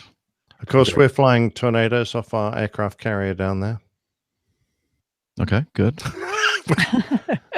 Our aircraft carrier is actually a peninsula on the island of Cyprus. We own a little corner of Cyprus, and we have an RAF base there, RAF Akrotiri. And it looks like they're flying Tornadoes from Akrotiri. So the aircraft carrier was just a joke. Don't take me. Okay. Don't take me to task, please, dear listeners. But we have a little corner. It's a very, very useful, tactically useful piece of real estate there on Cyprus. Very tactical. Yeah. Okay. Very cool. All right. Well, and we'll save that other piece of news for the next show. So now it means we get to the best part of the show, which is your feedback.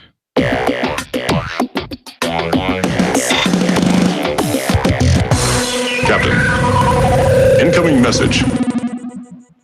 All right. Let's start with the one that says number 1. Rob sent this in a little while back. He says, "Hi, Jeff. No talk, long time. Rob Alfonso, down in the Miami area."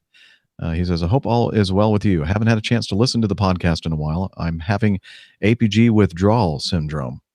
It's been all work and no play recently for me. I did manage to get away to see my grandmother in Switzerland recently and made a new trip report that I thought you and the listeners might enjoy." And then he gave us a link to that on YouTube. And it's very cool. And the description of the video: "Come fly with us as we fly from Zurich, Switzerland to Miami, Florida aboard Swiss LX-64, an Airbus A330-300 in economy. This is the full 11-hour flight, shot on a GoPro 3 and sped up in certain sections to condense time. I hope you enjoy." Yeah, don't worry. It's not an 11-hour long video on YouTube. It's very interesting. I know that those that listen to the show will be interested in watching this. It's pretty cool. He is sat at a seat right next to the window, of course, and right next to the wing. So you get to see all the action on the wing and the takeoff and landing and all that kind of stuff. Awesome. Thanks, Rob. Yeah. Cool. Very cool. So we'll put that link in the show notes so you can watch it. And let's see, we have I believe this is a different Rob that sent this one in. Let's see, I don't see the full name here, so I'm assuming it's a different Rob. Hi, team. Just listening to your latest podcast and your discussion about listening to passengers who have a concern about some part of the aircraft reminded me of an article I just read. Boeing has just published a document outlining procedures when the wing fold mechanism fails on the 777. He's talking about the 777. What is it? The -10. Yeah. 777X. Is it? Oh, X or whatever. Okay. Mhm. Or no, I see it now. Boeing 777-8/9. I think they're going to need to publish another about how to educate passengers so they don't freak out when the tip of the 777 starts folding. It's going to be an awesome site, though. And he sent us a link from flightglobal.com.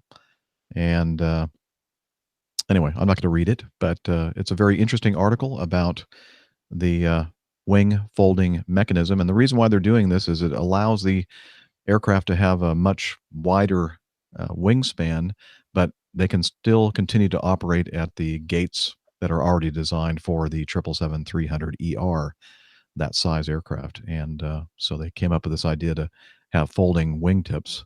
I think about 15 feet of wing is folded upwards on either side. I'm trying to recall 3.5 meters, I think. 3.5 meters. Okay. So. And how much is that in feet? About 1, 2, 3, 2, 3, 12 6, feet? 3, 3s are 9, 10, 10. 11. Yeah, 11 and a bit. 11 something feet. Yeah. It's a big chunk of wing. Oh, it certainly is. I noticed that it folds automatically on landing. So as you slow below 50 knots, it folds. So what happens if the airplane thinks it's accidentally below 50 knots? That could never happen. It will definitely never happen. Yeah. Or I'm you sure get there's into a some really bad stall like Air France did, and the airspeed drops below 50 knots. Mm-hmm. Well, that's I'm already sure not they've good. thought about that. I'm sure they've thought about that. Yeah. Yes, of course. Yeah. Okay. Well, thanks. Don't even want to think about it. I really don't. We're all sitting here contemplating. And, Yeah, well, having flown two types of airplanes whose wings mess about, fold or swing, I hope they've got it right. Have you ever had an incident with them folding or swinging when they weren't supposed to? Not me, but the Buccaneers had folding wings, and the pins that locked the wings started to fatigue. And it was partly because they changed the roll from over the ocean, where there's relatively little turbulence, to an overland roll. And then, very sadly, during red flag exercise, one of the wing lock mechanisms failed on a Buccaneer and killed the crew. So that they took a look at it and probably grounded most of them while they tried to work out what had gone wrong and why their fatigue profile wasn't right. Not good. Not good. I have a feeling that this will be thoroughly tested and hopefully have several redundant safety mechanisms to prevent something like what you're talking about happening. Oh, while the absolutely. thing's in the air. Exactly. Yeah. Yes. I'm sure it couldn't possibly happen. Yeah. Happen. But note to self, don't fly on that airplane. Let's see. The next one, Nick, I think you should take this one. It's from Tony. Oh, good old Tony. Oh, we like Tony. He's got a message for Captain Nick, whoever that bloke is. Captain Nick, if you were giving a lecture near Manchester, it wasn't at RF Cosford. Oh, really? I'm sure that was the name on the sign. Cosford is near Wolverhampton, which I'm sure they pronounce differently out there, which is near-ish Birmingham. Manchester is 80 miles north of Cosford. 80 miles is a drop in the ocean for an airline pilot. Come on. I know you Southerners get lost north of Watford. Please explain this amusing anecdote to the US crew. I'm not quite sure if it is an amusing anecdote, but Watford isn't very far north. And for those of us who live in the deep south, I'm amused, Tony. getting north of Watford means you're already going into dangerous territory. For me, it's north of the Wash, which is a funny little gouge out on the east coast. So it's a good thing that your newfangled flying machines got some sort of direction pointing device to get you around. Yep, it is. With those compasses are just wonderful. As Jeff says, just kidding. I just listened to the Plane Tales about Swiss Trouble One. I saw the air crash investigation episode, but your tale told of the aftermath. Fascinating. Sorry, the aftermarket IFE, in-flight entertainment. Fascinating. Thanks for your Plane Tales. You're very welcome, Tony. It's my pleasure. I enjoy doing them. And the effort you put into making this such a joy to listen to. I started at the first podcast, and I'm almost up to date. Oh, my God. Doctor, give him some medicine. This may not be a good thing, as then I'll have to wait for new podcasts. Yeah, people go through a little withdrawal period after they've done that big rush of 318 shows, and they suddenly realize they've got nothing to listen to for 6 days. So, yeah, my sympathy. Yes, we do apologize for the syndrome if you happen to catch it. And I'm looking just feverishly for that. We were waiting. I know. Yeah. I know. You all stopped waiting for Captain Jeff to find. Yeah. Is he like this in the air, Dana? Yes. I'm worse. Where's that? It's like he's not even there.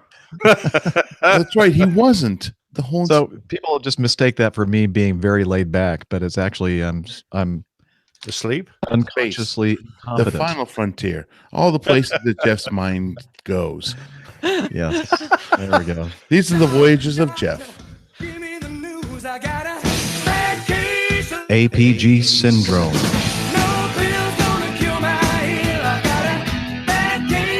APG syndrome. I have a couple sound playing apps, and I gave up on the newer one. I couldn't figure out where it was, so I went with the old one. I knew about where it was on that layout. Just too many clips to play. That comment made me realize why I like flying with you so much. Yes, because you're not there. Exactly. It's almost like you're solo. It's like I'm solo. Like I'm the captain. No, I'm only kidding. Exactly. Only kidding. Right. In an earlier show, we talked about equal opportunity, equality, that kind of thing.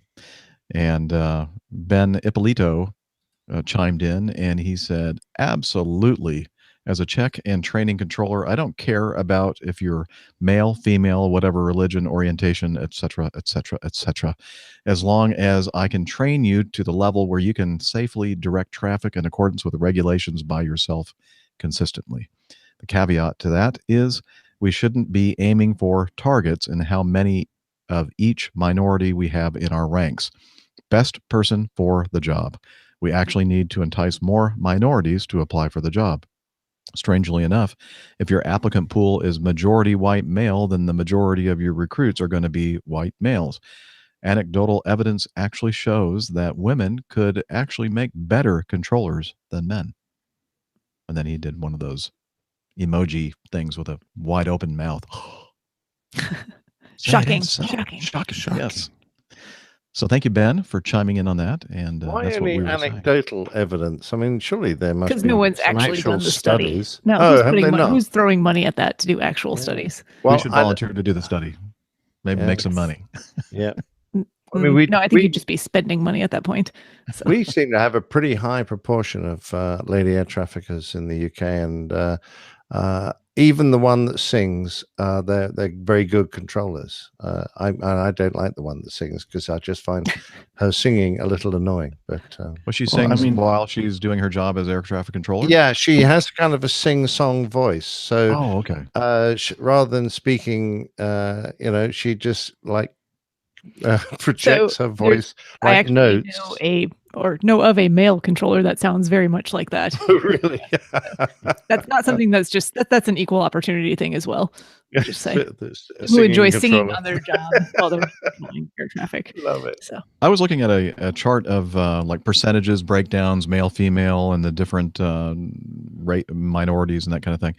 And I was kind of surprised actually here in the U.S. that the percentage of female air traffic controllers was only about 17% or maybe 27. I don't remember the exact number, but I don't know about you, Dana, but out there flying our trips, it seems like it's at least a 50-50 split. I mean, as far as what we hear on the radio. I think probably close to that, probably 40-60. Yeah, would be my guess. Today was a perfect example. I mean, we had a lady controller when we were taxiing out today, and it was crazy busy. The radio was going non-stop, even trying to get a word in edgewise. And my God, I want to talk about a cool cat getting everything done very well. This lady did a fantastic job today on the Atlanta ground control frequency. So, I really think it's just based on your qualifications and your ability to do the job. Doesn't, as he said, it's really doesn't matter what gender you are, what race you are, what religion you prefer. As long as you come in, do a good job, and are competent to do it, then I personally don't care. Hey, what we forgot to mention? When we were flying into Grand Rapids, we were being vectored for the approach there. Oh, yes. And since Dana was flying the airplane, I was talking on the radio. And then after I finished my transmission, I hear this voice say, "Hey, Jeff."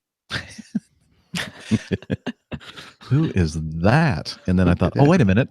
I think Stephen Ivy is up here flying around doing survey work in his airplane. And sure enough, so Dana goes, "Here, let me make the next couple of radio calls so he can hear my voice." And then Dana said hello to Steven, and he said, "Hey, Dana." That was a lot of fun. Little inside APG ball. Excellent. Yes. Yeah, absolutely. All right. Let's see. Larry, you want to do this one, Dana? Number 6? Sure, I can do Larry. Let me just get to it real quick. I'm having a little bit of an internet issue. I don't know why. 8 hours of screaming Nick in response. So we've got Larry here, and he says, "Captain Jeff and crew, check out the video and let the rest of us have your opinions." And there's a couple of links here. Since this, let me play a little bit of this. Okay, go ahead. See what this is all about. Hey, Disneyland Paris. Oh, join good. us. Join the Marvel Summer of Superheroes with the new signature Marvel package, including a stay plus an amazing dinner with the Avengers. What? Can't wait to see it. I love the Avengers. Oh, this is great. Short time only. Great. Disneyland Paris. There's a picture of a kid climbing on top of seats.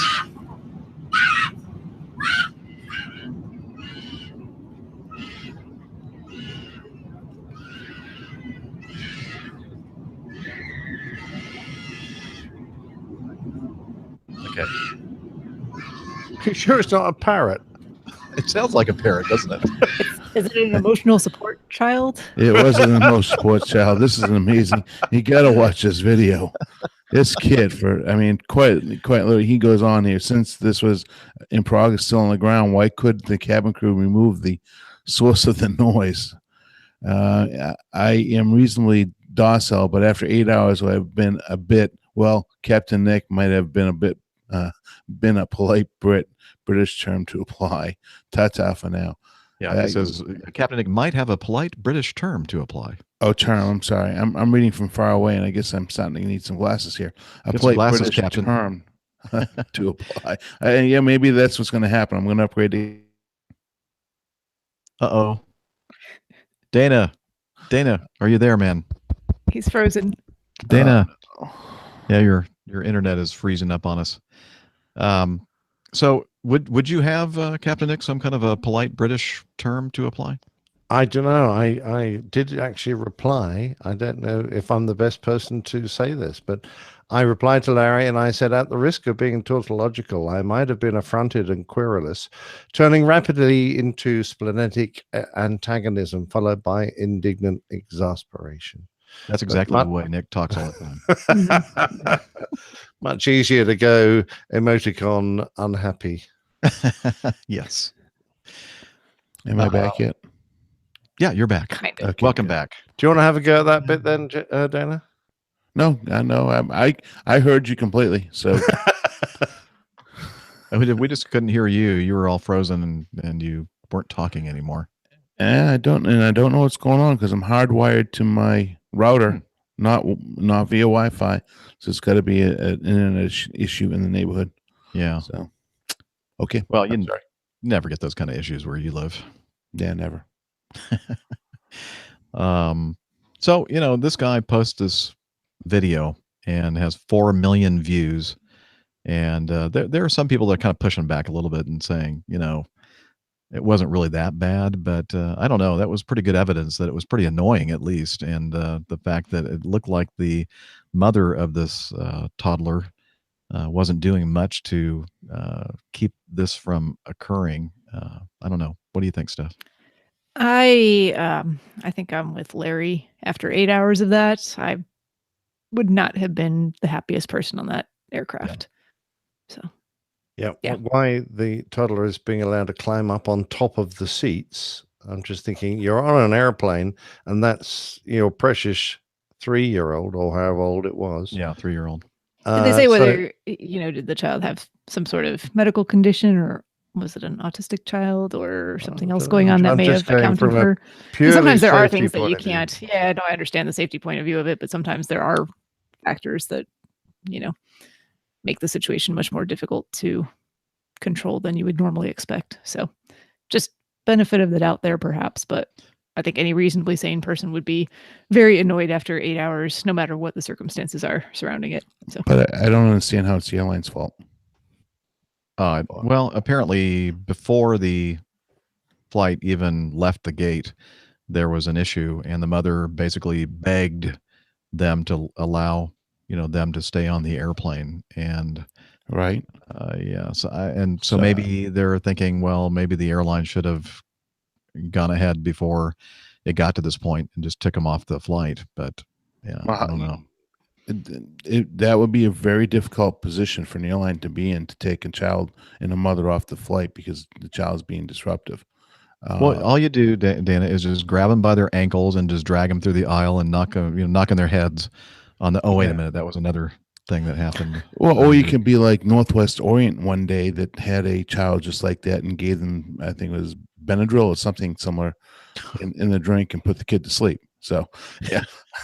I mean, in reality, the airline did everything, but I mean, seriously, the airline did everything they could. They confronted the parent. They said, this child's obviously being disruptive. She said, no, he'll calm down. He'll calm down. So as an airline representative at that point, what do you do? I mean, the child is. It's not like you're talking to an adult that can reason with you and right.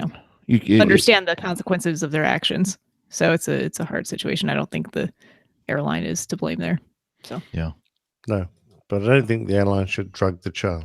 Personally. No, we're not endorsing that either. No. That's not what I'm suggesting. It happened in the past. There was an incident that happened, but I'm not suggesting that you would ever drug a child. Your choice: drug or drag. Yeah. Take the if there's a pacifier, take it. Little Dunkin' adult beverage, and see what happens. No. There you go. No. Definitely not endorsing that either. That's Dr. Steph at airlinepilotguy.com. All right. Speaking of the good doctor, why don't you take number 7? This way. Let's see. This is from Jordan. He has a question for Steph and other APG runners. There are other ones out there? I'm not sure. They're all over the place. I know.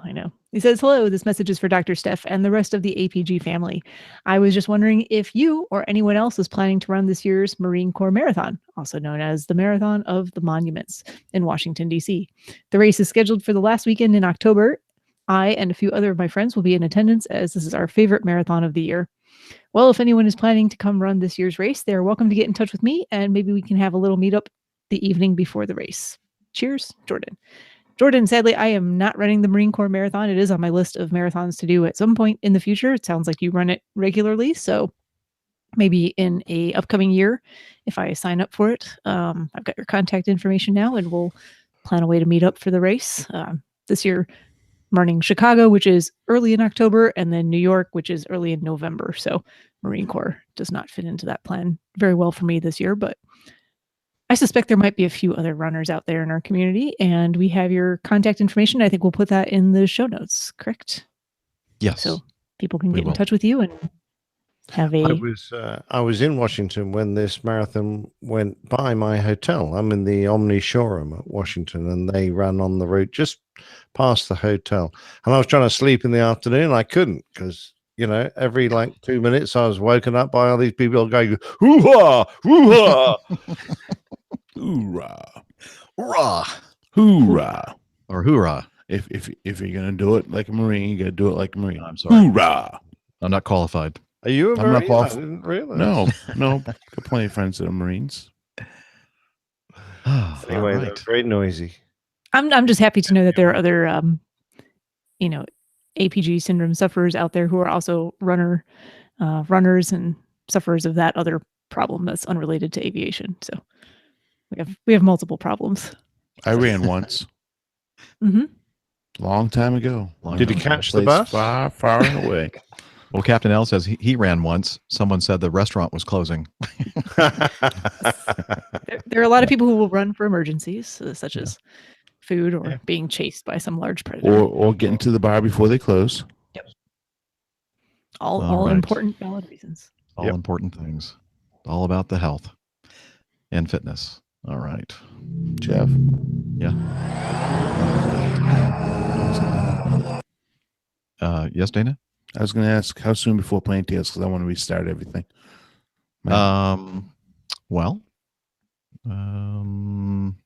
Probably pretty soon after we do this piece of feedback. Okay, thank you. Let's start over with this.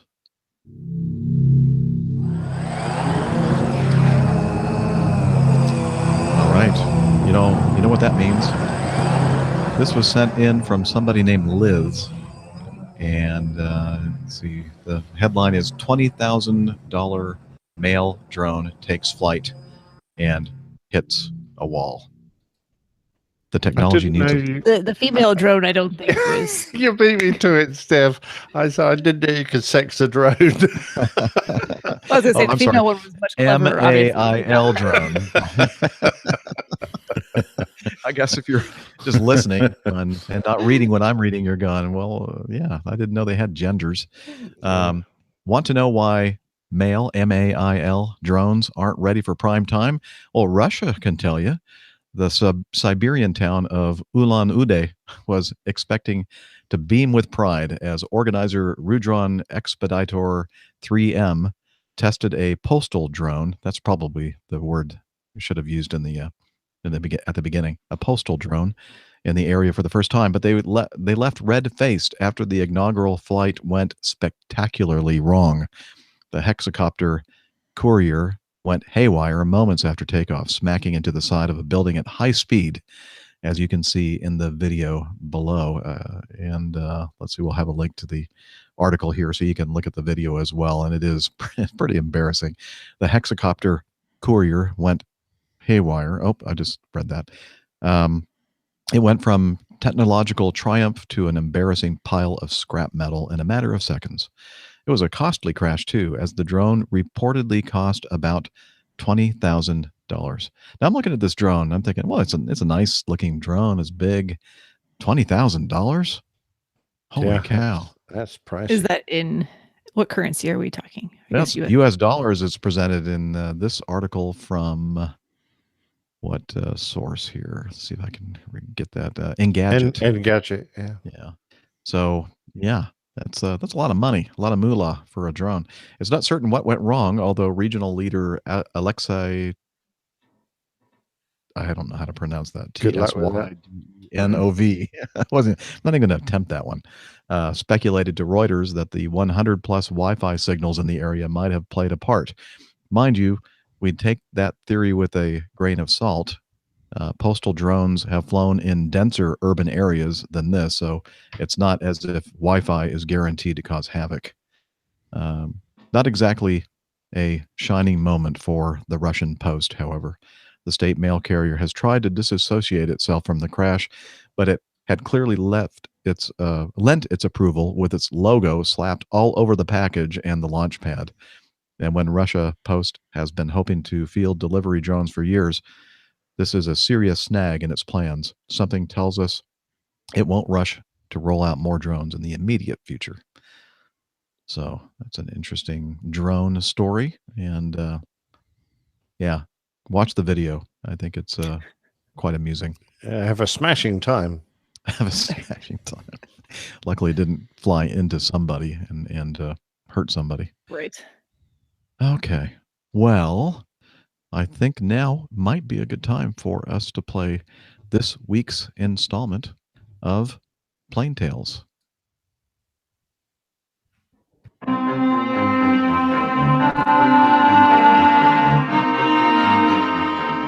The old pilot's playing tales. We rejoin Sir Glenn as he is about to deploy his squadron to the Gulf. Did you have to pester anyone to get that deployment? I think I was pretty convincing that we should be involved. We can all argue about the utility of it, but I think the proof was in the pudding. That once we got out there, the product that we were producing was highly valued by different sections of the community, the intelligence community, and people on the ground as well. Now, your squadron wasn't operational. The equipment you were using wasn't fully operational. Was that a concern to you? Yes, it clearly was, but we had a very experienced squadron, in truth, and I picked a blend of people to go out on the deployment. The other half of the squadron who were left behind actually very quickly then became involved in trying to bring into service the tiled pod, so the designated pod, because Tornado at that stage didn't have any designation capability at all. That's designation for laser guided bombs. So the only people who could designate at that stage were the Buccaneers with the old pay spike pod. So half of the squadron I left behind actually started going down to Boscombe Down. We had 2 tiled pods, which they worked up, and they eventually then deployed after the war had started, but they then deployed down to Dubuque to operate in a designator role. If I'm not mistaken, you actually went into theatre with civilian contractors, the men who were looking after your recce pods. What was that like, and how did you have to change your perhaps modus operandi to look after them? It was fantastic that the company was willing to deploy its people, because Dhahran, although it was pretty safe, we did get scuds fired at Dhahran, certainly for the first part of the war, and there were several Patriot batteries, which the light entertainment was to go out and watch the Patriots shooting down the scuds of an evening. But they were absolutely invaluable, because it was only utilizing their knowledge and looking at how things could be improved from one sortie to another that we actually got the reliability of the kit to the standard that we needed it. So they were really fixing and developing it in theatre during a war. And helping us maintain it, so that, because they had just more intimate knowledge of it. Excellent. What were the kind of missions you were being asked to undertake? It was a variety, and you'll be aware that the detachment got the name the Scud Hunters. In some respects, that was a bit by accident, because of our unique capability and the threat that the Scud capability across in the Western Desert was a strategic issue for the coalition because of the threat to Israel. A lot of effort was focused in how do we neutralize that threat. So we did spend some time across in the Western Desert trying to hunt out the Scuds. And on one of the first nights, one of the aircraft, more probably by accident than design, actually stumbled across a Scud. So we acted as a degree of a deterrent, and we did go out Scud hunting for quite a few missions. But we also did a lot of work for special forces. So as they were planning ingress routes into Iraq, either by on the ground or by helicopter, we tended to go down those routes in advance so that we could see if there were any enemy forces. And as the planning for the major ground offensive got underway, we went into what was just to the west of Kuwait, into the Republican Guard areas to really try and find out what the Iraqi forces' dispositions were. So I suppose those were the three main categories. We also did some battle damage assessment as well from some of the after some of the mud moving squadrons had been attacking targets. Now, I gather, flying a Tornado at night using TFR would be an enormous challenge, but you decided to make it just a little harder. You weren't happy with the height the TFR was flying you at, I gather. Well, the aircraft was designed that it could fly completely hands-off using terrain following radar linked into the autopilot. But the minimum height you could dial in to the terrain following system was 200 feet. And when you were flying over the desert, depending on the TFR radar, it would fly you at probably about 220, 230, maybe even slightly higher.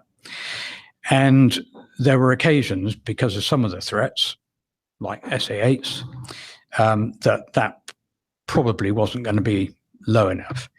So we all came up with slightly different ways of, so how are we going to fly if you needed to? It didn't say you had to do this all the time, but if you needed to, how could you fly lower? And there were different techniques that people developed. The way I personally, and my backseater decided to do it, was to use the flight director system that we had in the aircraft, fed off the terrain following radar, but actually to manually fly the aircraft by effectively using that symbology, but tracking a bit lower than you would normally do to fly at 200 to 230 odd feet. And that could get you down, provided you were sensible about it, that could get you down to about 150, 160 feet, which was a much safer sort of environment to be operating if you were confronted with an SA-8 threat. What sort of speeds are we talking about?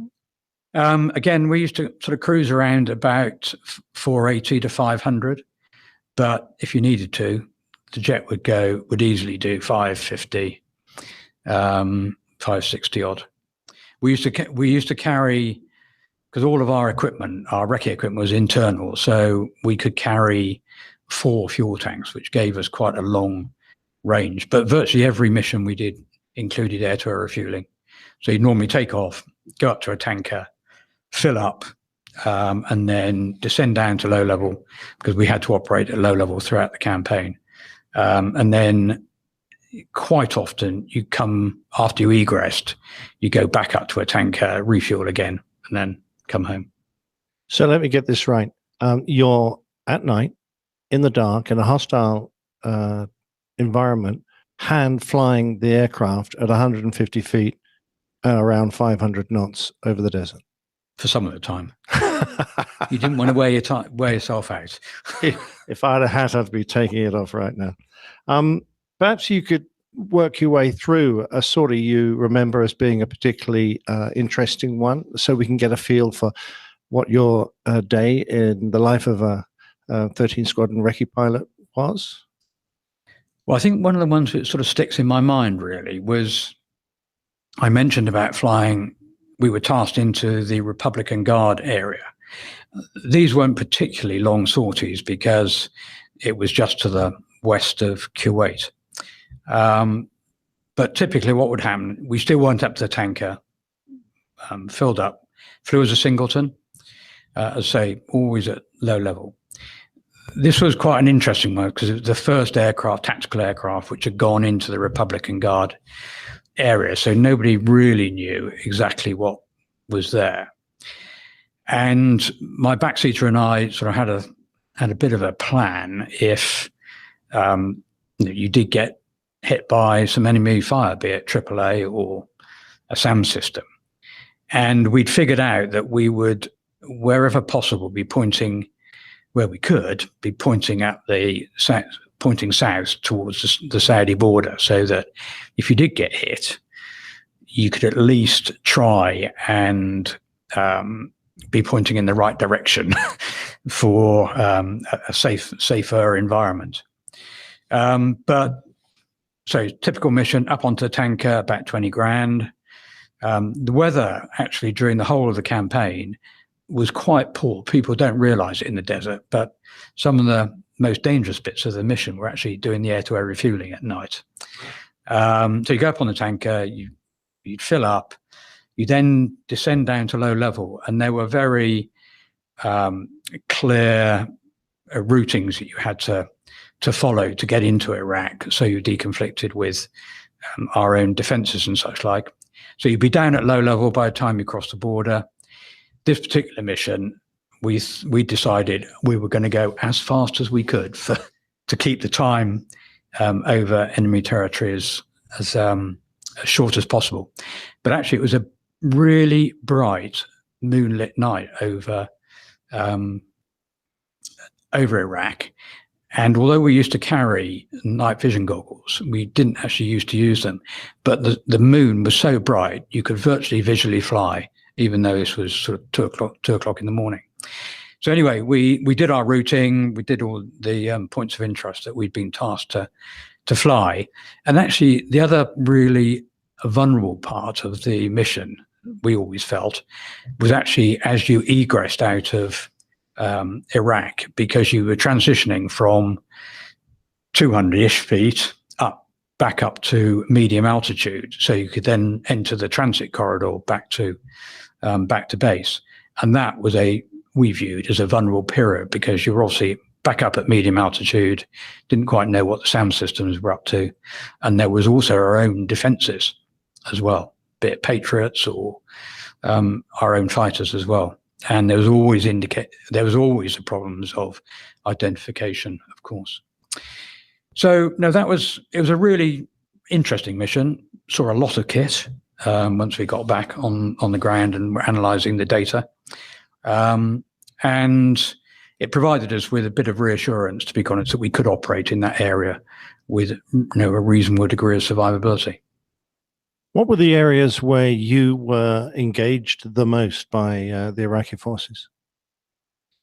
It was really interesting, Nick, actually. I mentioned that the bomber squadrons, particularly on the first few nights of the war, were flying at low altitude. They were dropping JP-233 to close down the airfields, normally flying as 8 ships. And the Iraqi airfields were massive, much bigger than the Soviet airfields, which is obviously what JP-233 was designed to go against. And they were also very heavily defended with AAA. So it was quite a shock for those formations who went in at low altitude, particularly the guys down the back of the formation, because the first pair probably got through okay. Then the defenses were woken up. And there was a lot of AAA and short-range air defense systems as well. And we lost a number of aircraft on those first few nights. That pushed all of the bomber crews up to medium altitude after about 10 days. So they were all operating in the sort of low 20s. Because of our kit, we still had to operate at low altitude. And in some respects, I think that was tactically really helpful for us, because we operated either as singletons or pairs, and we got in and out of most of our targets without any real difficulty. We didn't really wake up the defenses. By the time they realized an aircraft had gone through, we were gone. So it was actually, from a tactical perspective, it was quite a good way to operate, alone and unafraid, So long as they say. So long as you didn't go around and had to take another look at somewhere. Yeah. What kind of level of intelligence did you manage to achieve, and what quality was it? How good was it? When the kit was working, I mean, it really was exceptional. And as I said, because you can record it, you can actually then replay it in the air. Although in truth, one of the unreliable parts of the system was the ability to data link sections of the imagery back to the ground, which we never really successfully did. But in truth, most of the intelligence that we were gathering wasn't required in that sort of really time sensitive period. So we had time to get back to base, have a good look through through all the imagery, and then produce the reporting that we needed to do. So I think we did deliver the sort of capability that we had hoped we would. There were problems with the kit, but there's nothing like using equipment in anger to get it improved. There is no doubt in my mind we accelerated the speed with which the kit improved by taking it out on operations. Now, your citation for your Distinguished Service Order mentions that you quickly demonstrated aggressive enthusiasm for the task. How would you have described it? I'm not sure I'd have quite described it like that. No, I mean, I think it's what people join the Air Force. What I joined the Air Force for was that's the proof of all the training you've done is to go out on operations. It was quite surreal, actually, particularly operating at night, because Iraq was pitch black. There's virtually no cultural lighting whatsoever. And I remember describing, after my first trip, somebody said, "So what's it like?" I said, "Well, it's a bit like doing your instrument rating." Because it was just pitch black. The Tornado is fantastic at low altitude, brilliant ride, very smooth as well. Yeah, it was great experience. So it was great to put all that training to real work and very valuable work. Yeah. You went pretty deep into enemy territory at times. What was your plan had you been shot down? Well, we had you had your ghoulie chit, which was meant to give you safe passage, and you had your bunch of gold coins. Perhaps you might explain what a ghoulie chit is. Ghoulie chit is it was written in Arabic, and it was meant to say, this is you're a combatant, and under the Geneva Convention, you're meant to be returned in one piece with your ghoulies, with all your tackle. I'm not sure that would have held us in good stead, and the money was there to buy people off if necessary. And you had your 9mm pistol, of course, which would have saved you. So you had a strip of gold sovereigns. I'm trying to work out why they just didn't take the sovereigns, and they probably would have. Yeah.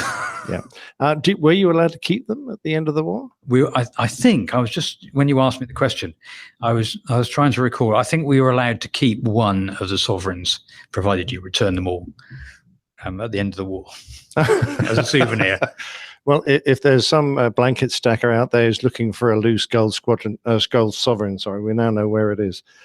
You flew 22 reconnaissance missions. Now, that was the most that any recce pilot on active service flew. Did you find an elusive Scud, and what do you think was your most valuable discovery? Do you know, the most, I don't recall finding a Scud.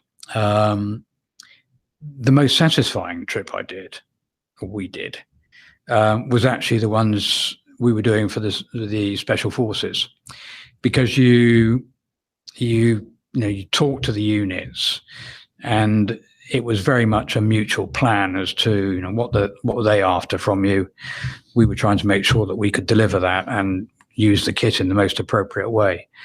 But you felt as though you were doing something very intimate with them, rather than just collecting intelligence, which would then go into the great, it's just going to be another piece of intelligence to build up the whole picture. So I personally found those missions the most satisfying. And we had, when we came back from the Gulf War, we had a very good, long-lasting relationship with 22 SAS, and indeed all the SF guys. So yeah, that was, for me, the best bit of the whole operation. Now, what do the American forces think of the Tornado recce capability?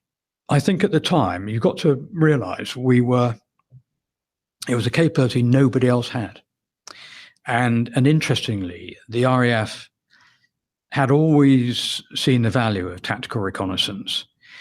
So we had pods on aircraft. We clearly had a big recce pod on the Jaguar. The Harrier had a recce pod, and the Tornado had a recce pod as well. But we also had the internal sensor suite as well. So the Royal Air Force had always maintained that tactical recce capability. The USAF had actually given most of their tactical recce capability up.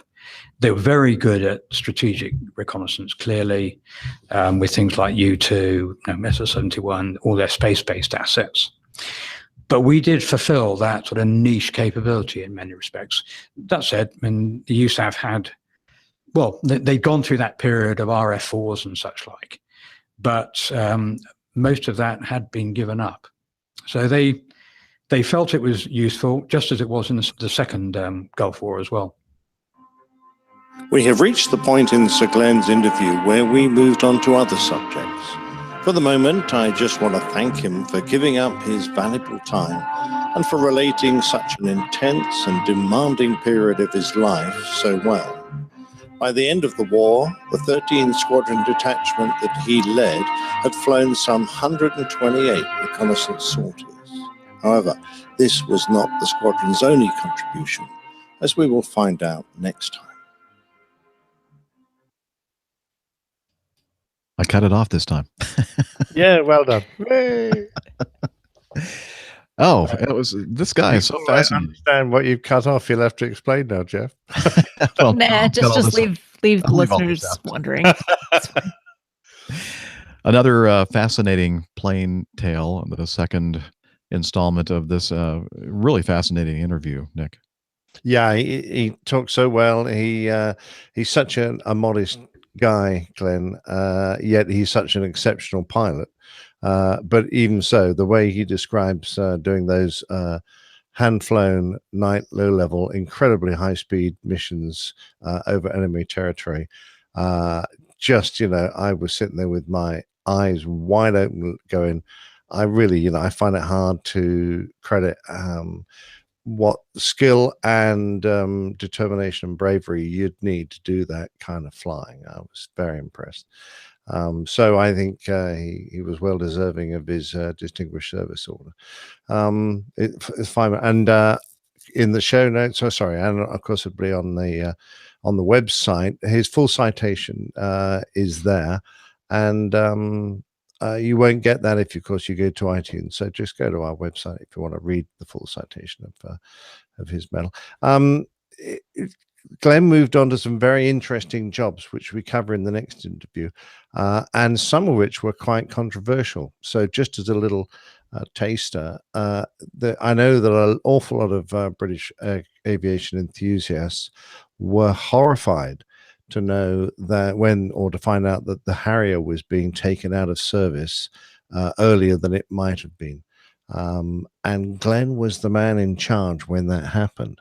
So that is actually quite an interesting man to speak to when you hear everyone say, oh, the Harrier should never have been taken out of service. Well, next week, you can hear from the horse's mouth, why it happened. So, and various other decisions that he was forced to make when he was Chief of the Air Staff.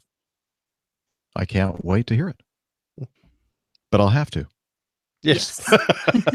Well, you could cheat. Well, actually, I don't have to. Yeah, but perhaps that, sense of delayed gratification, right? Yes.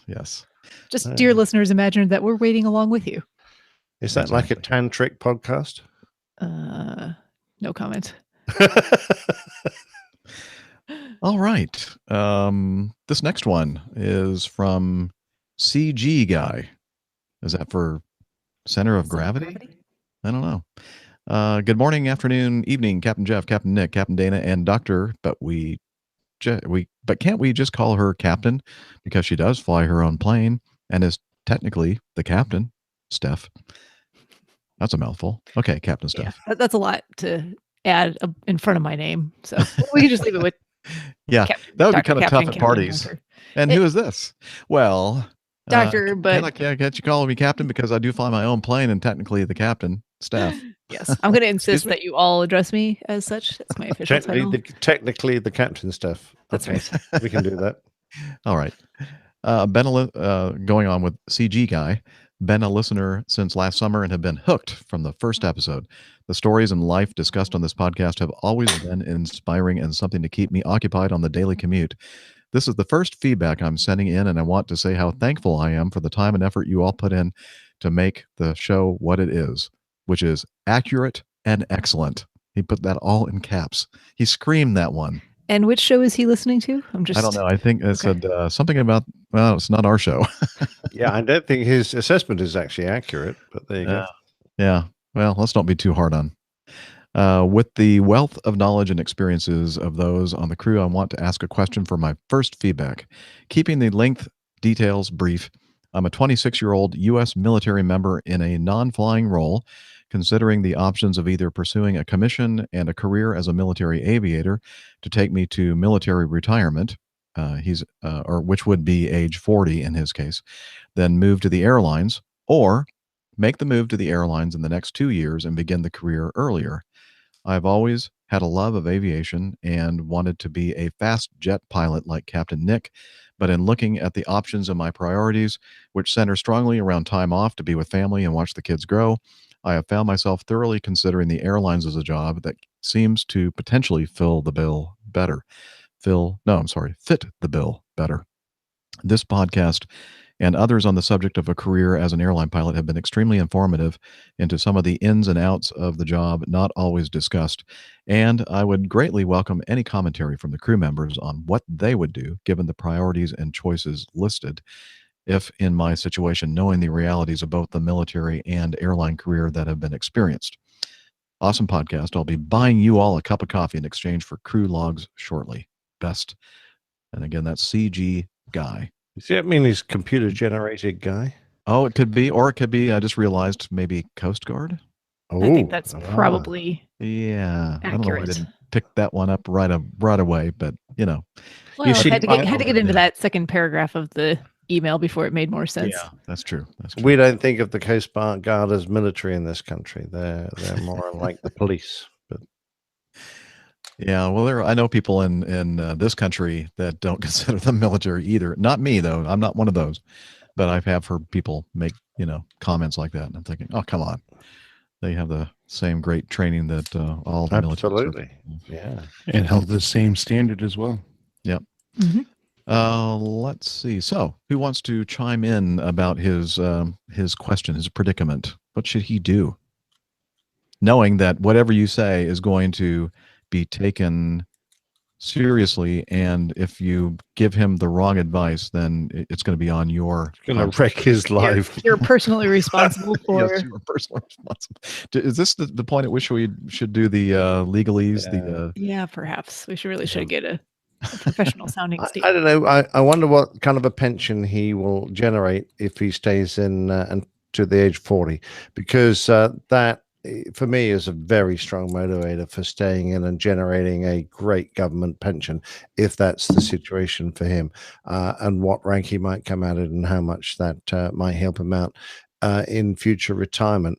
If you want to just make money, I don't know what particular role he fulfills and how well it's paid in the Coast Guard, but I would suspect that if he has a successful airline career and gets into a major without too much difficulty, he might be slightly better off. But yeah, this is something for him to sit down and do the calculations.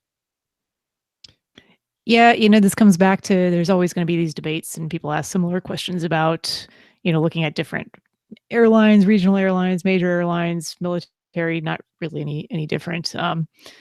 There's going to be pluses and minuses. It all depends on what your specific family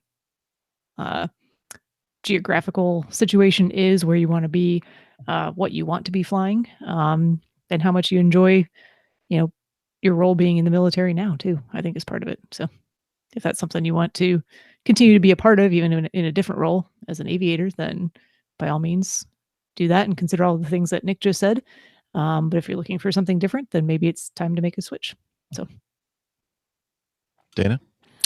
Well, I hope I don't break up here too much. My internet's still giving me some problems, but my advice, CG guy, is go where your heart is. If you feel as though what Nick said, and I agree with Nick to a large extent, your benefits, especially towards the end of your career, like medical and retirement benefits, could come in handy because a lot of the force-aid airlines don't have any type of medical. However, or pensions anymore. However, the earlier that you get in, the quicker you can start building up your 401k and certainly build up your seniority. And we've mentioned on this show in the past, seniority tends to be everything.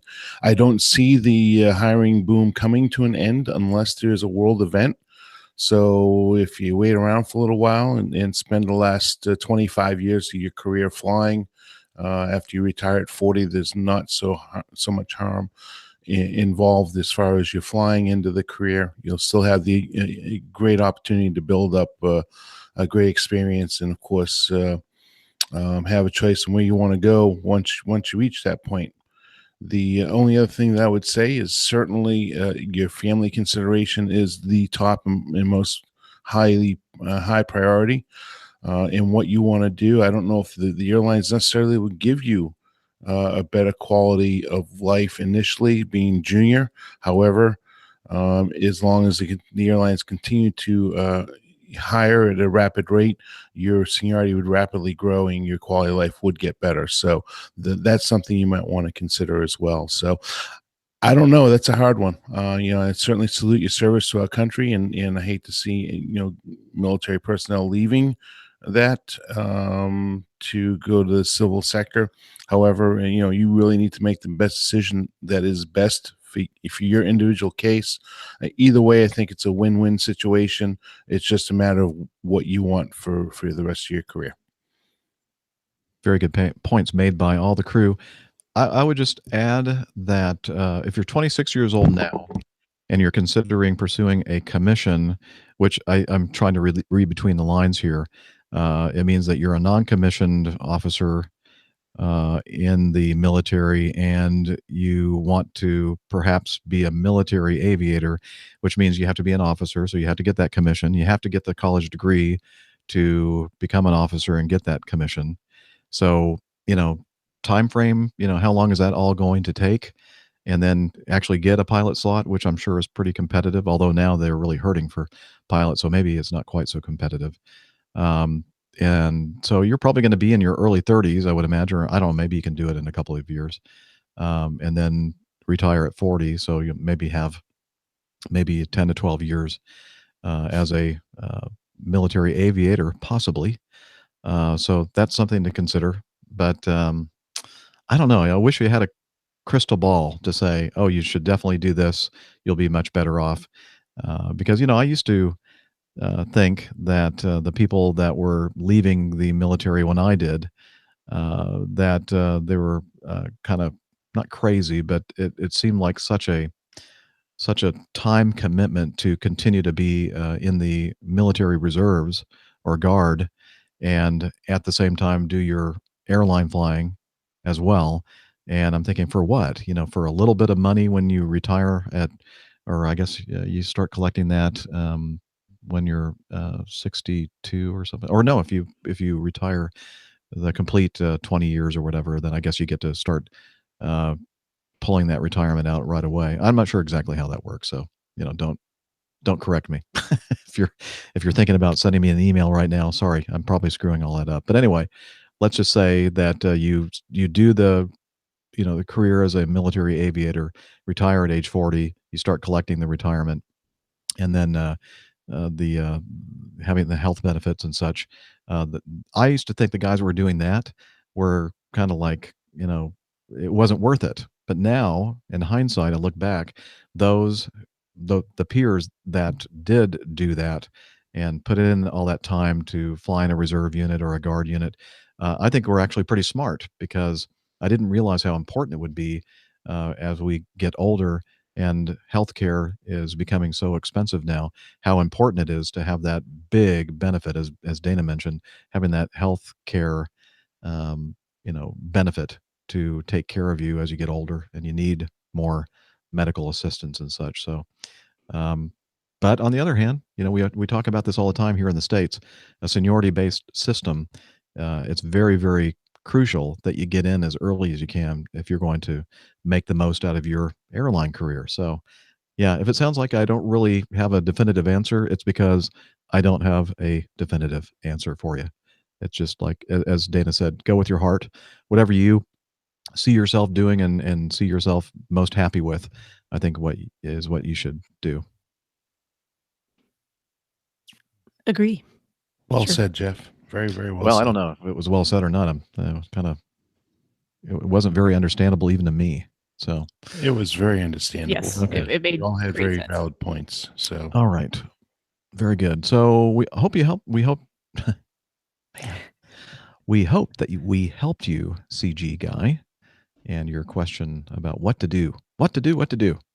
Or at least didn't make it too much worse. Right. He's probably not going to listen to the podcast anymore. Let's see. Clark, greetings, Captain Jeff, from your old digs adjacent out here in Southern California.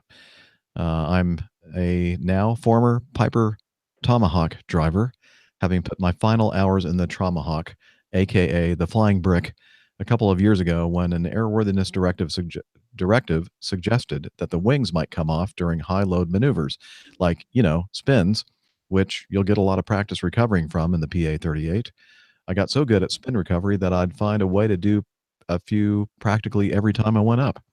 Then I heard about the wings. So I'm currently earthbound. But your podcast helps keep my head in the clouds in the best possible way.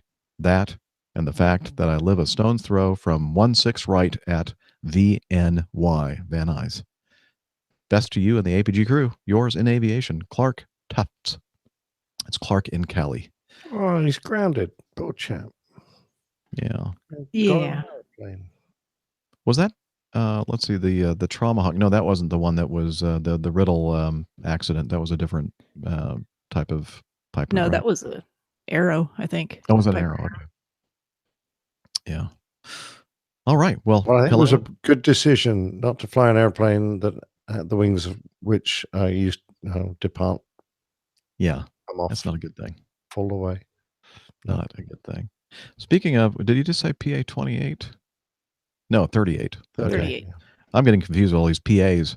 This next one was sent in by Bill Heron, and he has a screenshot of an American Airlines flight, and they're flying from, let's see, where do they start? Paris? Paris for Philadelphia.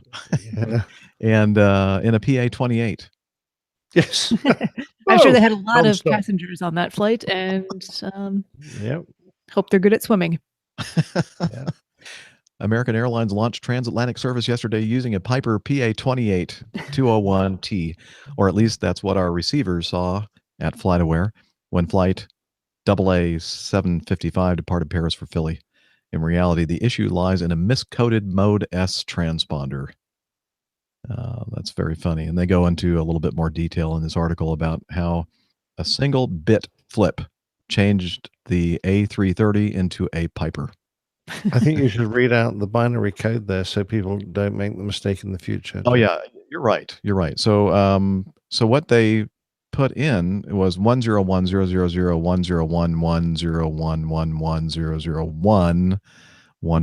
10100010111001110. Thank you. Put in 10100010110001110. I mean, that's an honest mistake. I mean, Yeah, I make that anyone all can the make I don't know. That's stupid. I mean, fancy doing that. I mean, it's obvious, isn't it? It is. Clearly Yeah. different binary codes. I mean, Thank you one for- one looks nothing like a zero. Just Yeah, I know. exactly. Yeah. Gosh, duh. Yeah. Anyway, that it was amusing. I think there was another time when somebody was in something very similar to this. It was some kind of an airplane that was corresponded with the squawk code, and it was traveling at like 98 knots. It was supposed to be an airliner. Yeah, it's not good. Technology, it's never wrong. Yeah, that's true. Never wrong. Never wrong. Never wrong. All right, Nevin John wrote in talking about the same thing. Let's see. Nev, we all know, he's with us in the chat room, I believe, unless he's left. It's getting quite late over there. And John sent in a link to this VAS video about an unhappy Singapore pilot after a go-around was commanded by Haneda Tower in Japan. It is an excellent study in the challenges we face flying heavies overseas and using aviation English. There are some good examples of how a native English speaker starts to confuse things by engaging the controller in a conversation. And that was from John Jester. And then Nev said, pretty shocking comms all around, really. And let's see, should I play a little bit of the audio from the video? Yeah. Why not? Okay. Again, it's VAS Aviation, Real Aviation Communications. And it starts off, none of us like to receive a go-around instruction, but this pilot seems to hate it even more. Cathay 542, Tokyo, Tamara, runway 34, I continue approach. City approach, Cathay 542. 0.67, Tokyo, Tamara, report to MD. Singapore 634, go around, the traffic field runway, continue present heading, primary maintain 3000. Okay, go around flaps 3000 feet. Singapore 634. Singapore 634, around primary maintain 3000. Primary maintain 3000, Singapore 634. Cathay 542, just wondering what the reason for the go on was? Cathay 542, traffic field runway 34, I continue approach. Kind of hard to understand what they're saying here. And there's other frequencies kind of bleeding over.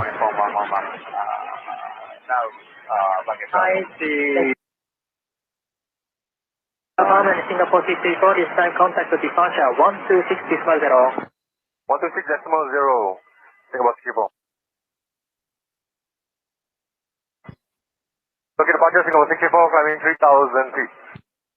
Singapore 634, Tokyo departure, radar contact, climbing 360, vector to channel, runway 34, light, climb maintain 4000.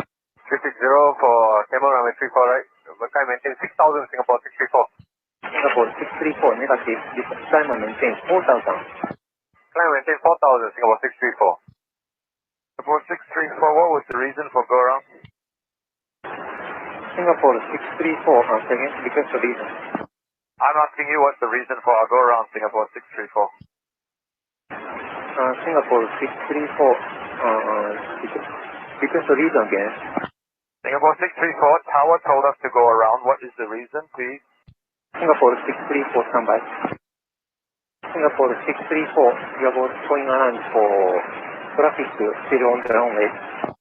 Singapore 634, it was unnecessary. We were at 3 miles and 1,000 feet. Singapore 634, sorry, please.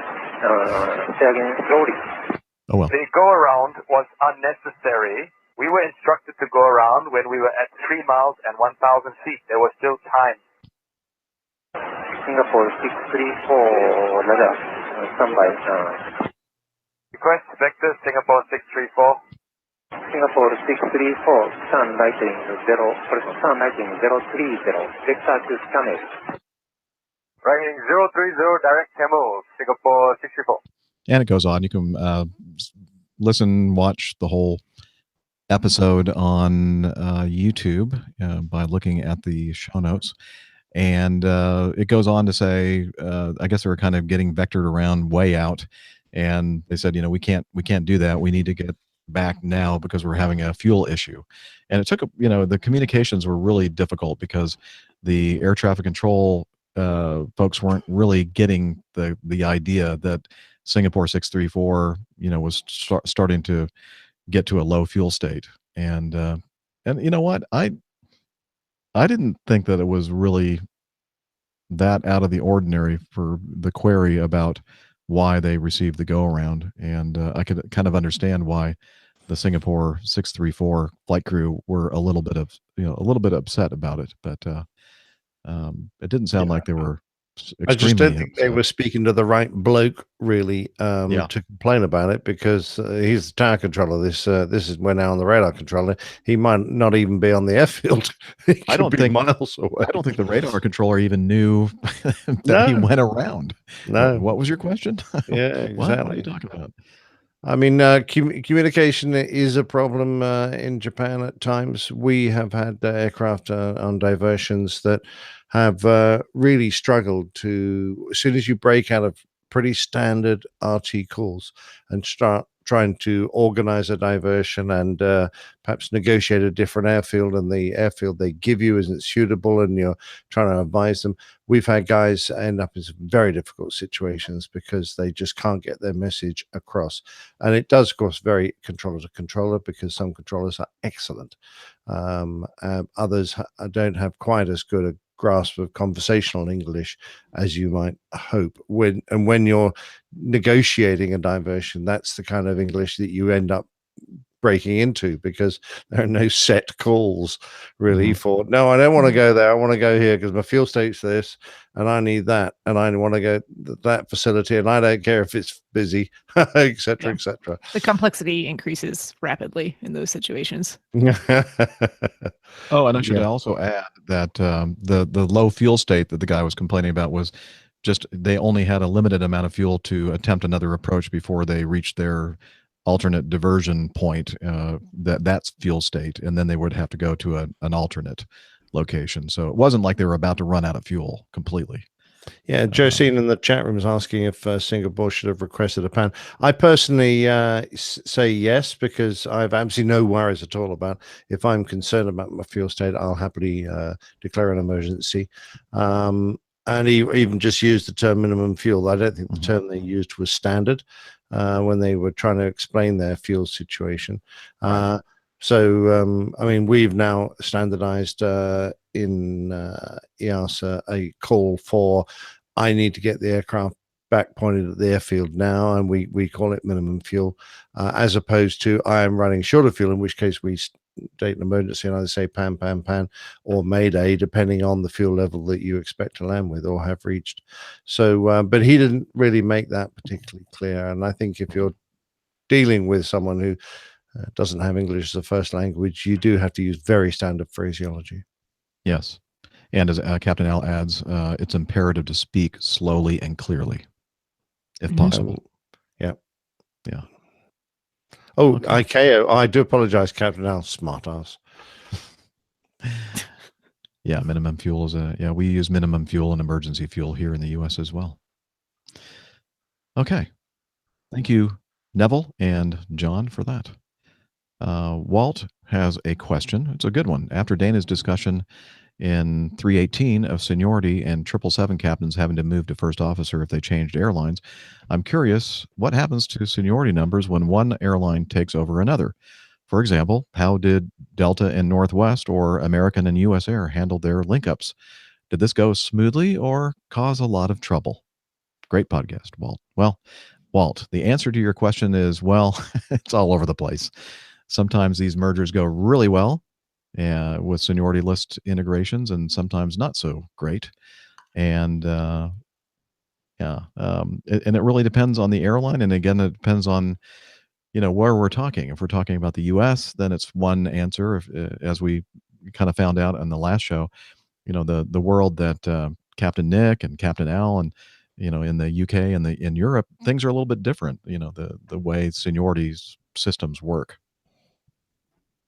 Yeah, I think it's more common for an airline to be put on, adopted as their own entity sometimes within the major airline, so that they keep a separate contract, fly from separate bases. The same colored airplanes is more common nowadays because people don't want to integrate because of all the problems and because the unions, you get two different unions bashing heads trying to do the best for their pilots. It can end up with a nightmare. Now, I do know, because we have several friends at Delta and Northwest that tell us about how the seniority integration went with that merger. And as far as airline mergers and seniority list integrations are concerned, it went really, really well. They did a lot of work to ensure that it was, pretty fair and equitable for everyone involved. Of course, there's always going to be somebody that thinks that they were screwed somehow, and maybe somebody else may think, I got the best end of that deal, and I'm not going to say anything about it. But overall, I'd say that was a really good integration. Now, I'm not sure that the American US Air, America West, and other conglomerations, doing their seniority integration, I think it's actually still in the process right now, or did it finally go through? Dana, do you know? I don't know the latest on that. So I'd I don't think be it went as lying. smoothly as the Northwest Delta one did. No, certainly nowhere near. And there are cases where we hear this all the time, where somebody will merge or buy another airline, and they'll just staple the seniority list of the ailing airline at the very bottom, which I think is not very fair and equitable. But I guess it's business. Yeah. Yeah. It's all over the place, actually, Walt. I mean, it's just, I wish I could give an answer, and this is the way it always works out. But it's the whole spectrum of good to bad. And very, very few good, to be honest with you. It's mostly been bad. That is true. Okay. Bob says, hello, Captain Jeff. And this is actually, he sent this via Slack. Hello, Captain Jeff and the rest of the APG crew. Just wanted to let you know how much I enjoy the podcast. I'm a test pilot for a Legacy Airworthiness Authority, an LAA, and never having been an airline pilot. I was a Navy pilot and test pilot before joining the Legacy Airworthiness Authority. But being responsible for certifying the aircraft used by the airlines, it's great to hear your stories about line flying. A few shows ago, I think it was 313, you had a discussion about the CDL, Configuration Deviation List. Configuration Deviation List. I thought you might be interested in how we certify the CDL. The CDL is basically a list of, quote, stuff that can be missing from an airplane. It applies to small things like inspection panels, flap seals, and the like, up to bigger things like wingtips or winglets. When these items are missing, they can cause a drag increase, and so a drag additive is added, slightly increasing required fuel burn, typically inserted into your flight management computer as a small penalty. This aspect is determined analytically. The aspect that I, as the test pilot, get involved in is the handling qualities, stability, and control. The way we do that is kind of interesting. Well, it's interesting to an engineering geek like me. We do the worst case by taking every single item part that's allowed by the CDL to be missing off the airplane. We take them off all on one side because that gives you the worst asymmetric drag situation. So, for example, on the 747-8, during its certification program, we removed the right wingtip, all the seals on the right side, high lift systems, all the inspection panels on the right side, and so on. And we did a test flight that checked the stability and control and high-speed characteristics and stall characteristics to the airplane limits. It was required to pass all these tests in the same way that the full up airplane is required to do. So, thought you might be interested in how the CDL is established. Thanks again for a great show, and keep up the great work. Thank you, Bob. That was really fascinating to me, that they actually, I maybe had just assumed that they did a lot of computer, simulations and that kind of thing to kind of. That was the same thing for me. I had no idea they actually did it empirically, got airborne and actually flew it to the stall with bits hanging off. That's very impressive. Very fascinating. Well, thanks for your kind words about the show, and I'm glad that we can kind of give you that perspective of the line flying, and thank you for giving us the perspective of what goes on behind the scenes when you're testing all this kind of stuff. Very, very interesting. I wonder if when they test the 777X with its folding wings, whether they're going to fly it around with one wing folded to see how well it flies. At least, it's not like the whole wing is flying. Yeah, exactly. 3.5 meters. Just chop 3.5 meters off the end of this wing, mate, and get airborne. See if it flies. if you had asked me that a couple of weeks ago, I would have said, "Are you kidding me? No way they would do that." But now I'm going, well, maybe they will.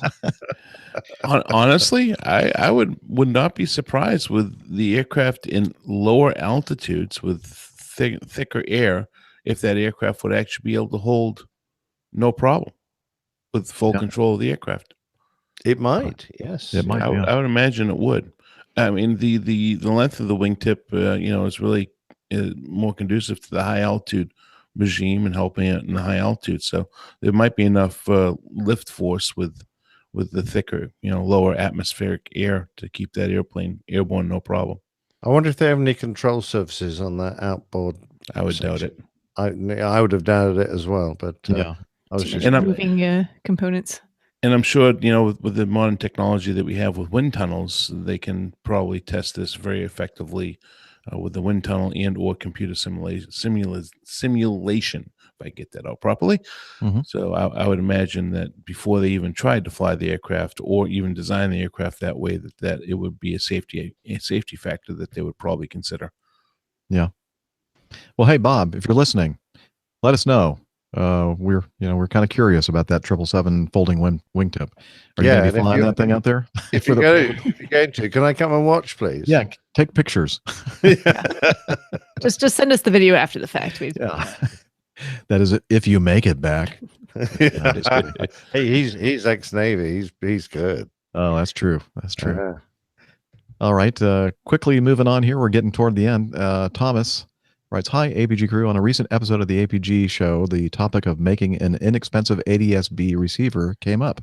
I run a radio enthusiasts blog called now it's SWLING post. So how would that be pronounced? Swling post or SWLing post? SWLing? That must be a shortwave. I don't know what the L stands for, though. Anybody in the chat room have any idea? Any hams amongst us? Ham radio operators? Anyway, so I have a feeling SW stands for shortwave because he's a radio enthusiast. SWLing post. That's what I'm going to say. Last year, I posted a simple tutorial for creating your own FlightAware ADS-B receiver. It's a fun and easy project, and it simply blows my mind how this modest little system routinely receives data from aircraft a couple 100 miles away. Once you have the system up and running, you'll have a web-based interface that displays real-time, incredibly accurate data from nearby aircraft. As your listener mentioned, a cool perk is that if you feed ADS-B data into the FlightAware system, FlightAware will give you a premium account for free. This is a major perk for the AV geek. It's not a difficult process at all. In fact, you really only need a few pieces of hardware: a Raspberry Pi, an SDR dongle, which is a small USB receiver, an antenna, which usually ships with the dongle, and the micro SD card for the Raspberry Pi. The only semi-complicated step is burning the FlightAware system on the micro SD card and adjusting settings. Even that, though, is quite easy if you simply take your time and follow the directions. The whole project might take 30 to 60 minutes to put together. Wow, that's nothing.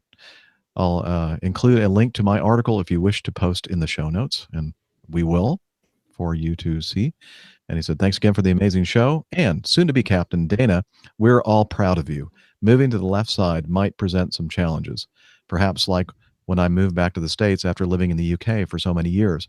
For ages, I'd jump in my car, start it up, reach for the gear shifter, and slam my left hand against the left door panel. Good old muscle memory has a mind of its own." I sure hope I'm not doing that, but yeah, yes.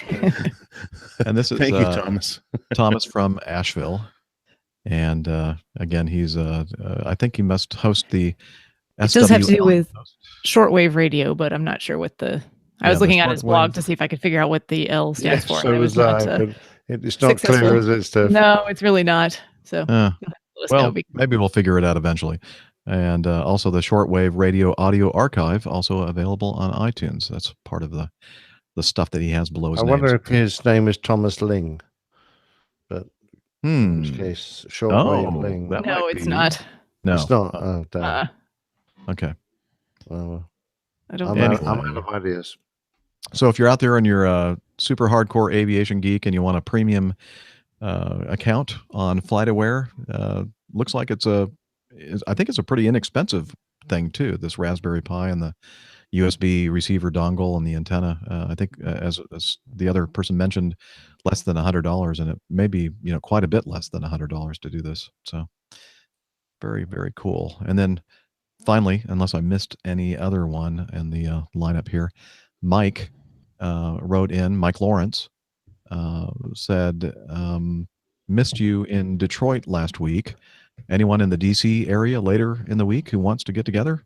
I'm in town for the SAAs Wednesday to Sunday. What is the SAAs?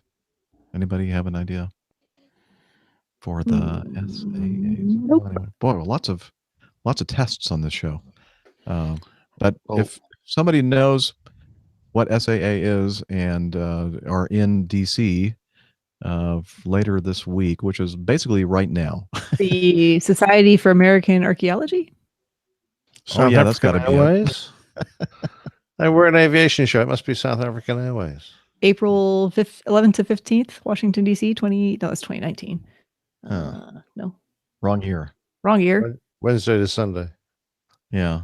Well, anyway, if you have any idea what Mike's talking about, let's see and then Liz says, not sure how anyone would get in touch with Mike. This is on Facebook. Well, look for Mike Lawrence on Facebook.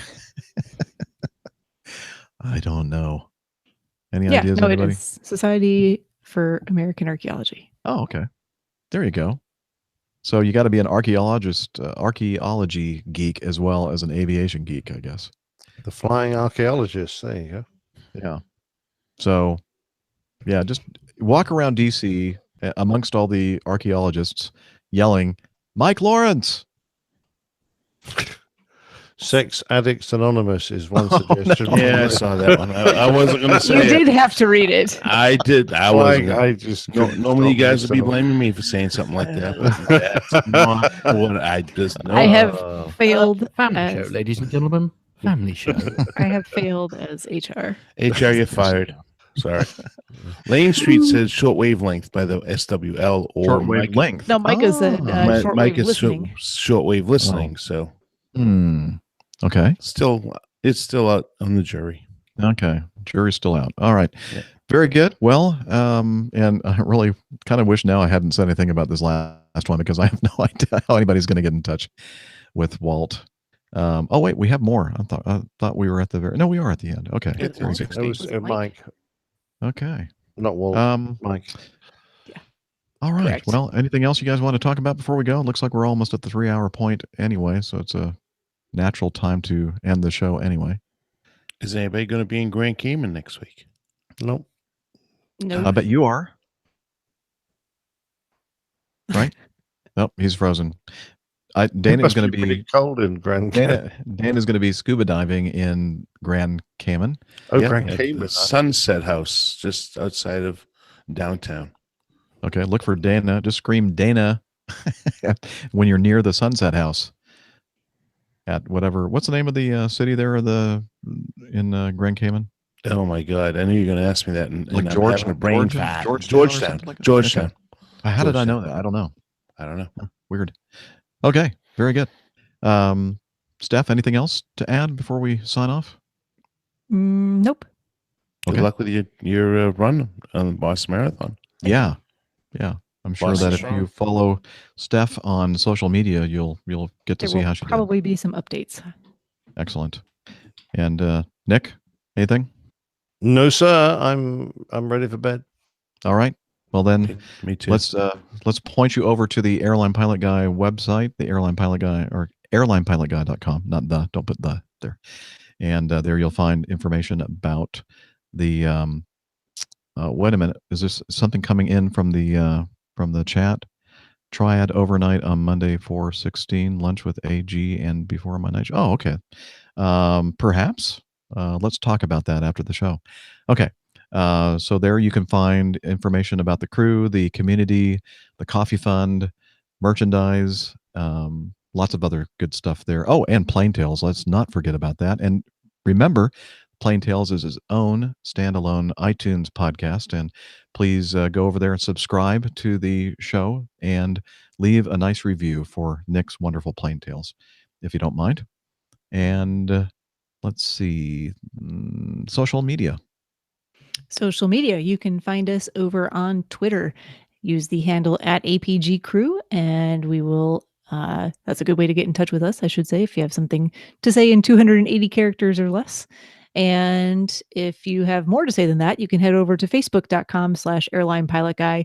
All kinds of community member action going on there with different posts and aviation related subjects, and sometimes information about meetups. So hope to see you there. Exactly.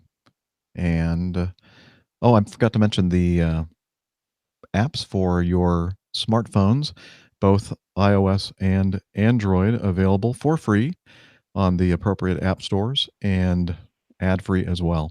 And there you can do much of the same thing that you can do by going to our website. So check that out. And Slack, semi-social media kind of thing. And Hillel will explain it to you.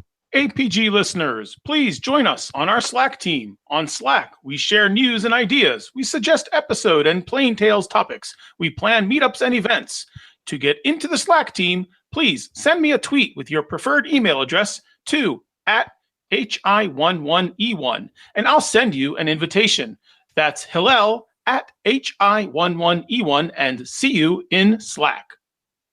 Very good. Very good. Thank you, Hillel. And until next time, wishing you clear skies, unlimited visibility, and tailwinds. Take care. God bless. Oh, and thank you to our producer, Liz. I think I was supposed to say cheers, y'all. Bye. Okay, take two. Bye, Liz. Take two. Sorry. See, you say you were not going to forget. Okay, well, thank you for reminding me. That wasn't awkward at all. Let's see. Perfect. Yeah, okay. That's what I couldn't recover from. It was, Now go back and get frozen again, Dana. Oh, geez, thanks. Bye. Just kidding. Let's see. Where do I start here? And also a quick mention and thanks to our hardworking producer, Liz. Yay. Thank you, Liz. And until next time, wishing you clear skies, unlimited visibility, and tailwinds. Take care and God bless. cheers, y'all. Bye, everybody. So long. Farewell. And thanks for all the fish. Help me to say good night. My brain went somewhere Off to else. see the wizard, the wonderful Wizard of Oz. There we go. Excellent. Nice one. Well done, guys and girls. Oh, man. I know that you're tired, Nick. I know that Dana and I are tired. I didn't get a nap, but I'm beat. Yeah, it's been I'm wiped. a very, apart from this bit, it's been a horrid day. So I'll be very happy to for tomorrow to start. It has started. Really? Okay. Hey, now you're off on the Sorry. right foot for There you go. For the next day. Thursday. Yeah. Thursday. Welcome to Thursday. Oh, hey, that must be RH that is writing the overnight on Monday for. That's this like next week, right? Next week, the trip that you and I were supposed to be on. Yeah. So I'm not quite sure yet, if I'm going to be going to visit my daughter in Elon, or if I'm going to be available for that. So I'll have to get in touch with you regarding what we're going to do. So I mean that was the main reason why I saw Greensboro. I bid for Greensboro overnight so that I can go and see my Natalie. But I'll let you know. That'd be fun. Let's see. Is Dana's camera extra fuzzy or is that my eyes? Jen, it's when was your the last eyes. time you had an eye appointment? Do not adjust your television screen. Adjust your monitor. It's just the camera can't focus on this big old head of mine. No, I think it's your bandwidth. Yeah, my bandwidth stinks tonight. I don't know what's going on. Huh. And I'm hardwired. It'd be one thing if I usually was it's going. like crystal clear. You usually don't have. I mean, lately you haven't had many problems with that. Nope, not at all. So I don't know what's going on. Oh well. I didn't get to restart the computer because I was still recording on the Okay. audio jack, so I didn't stop that. I think that it's going to be. I think the audio that I'm getting from you guys, for the most part, was pretty good. So I'll probably just stick with that. All right. I'll make Just let my me know if I need to send editing it to job easier. You don't want my really loud sneeze at 12 minutes and 15 seconds into No. the So folks, here's the behind the scenes thing. When they're doing their own recordings, they may be muting themselves for the Hangout, so we don't hear Stephanie sneeze. But when I'm doing my editing and I'm doing one of those tracks and I'm not ready for like somebody to sneeze like very, very loudly, it almost knocks me off my chair. One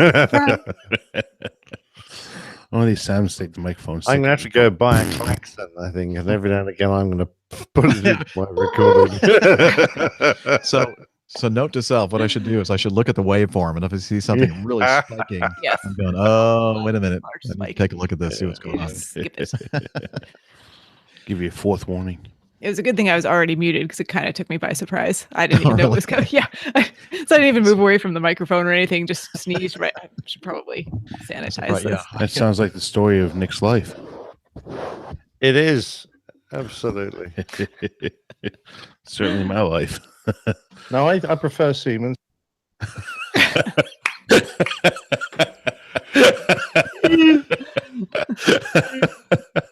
Sorry. Getting old now. No, it's not. Same for you. Yeah. I don't know. I'd be worried, Jeff. I think Nick is plotting his revenge for that one. I know. Okay, that's the last time I'm going to play that one. You just have to be very cautious with what words you choose to use. Well, and even if you are conscious of it, with audio editing, you can pretty much make somebody say anything you want them to. Yeah.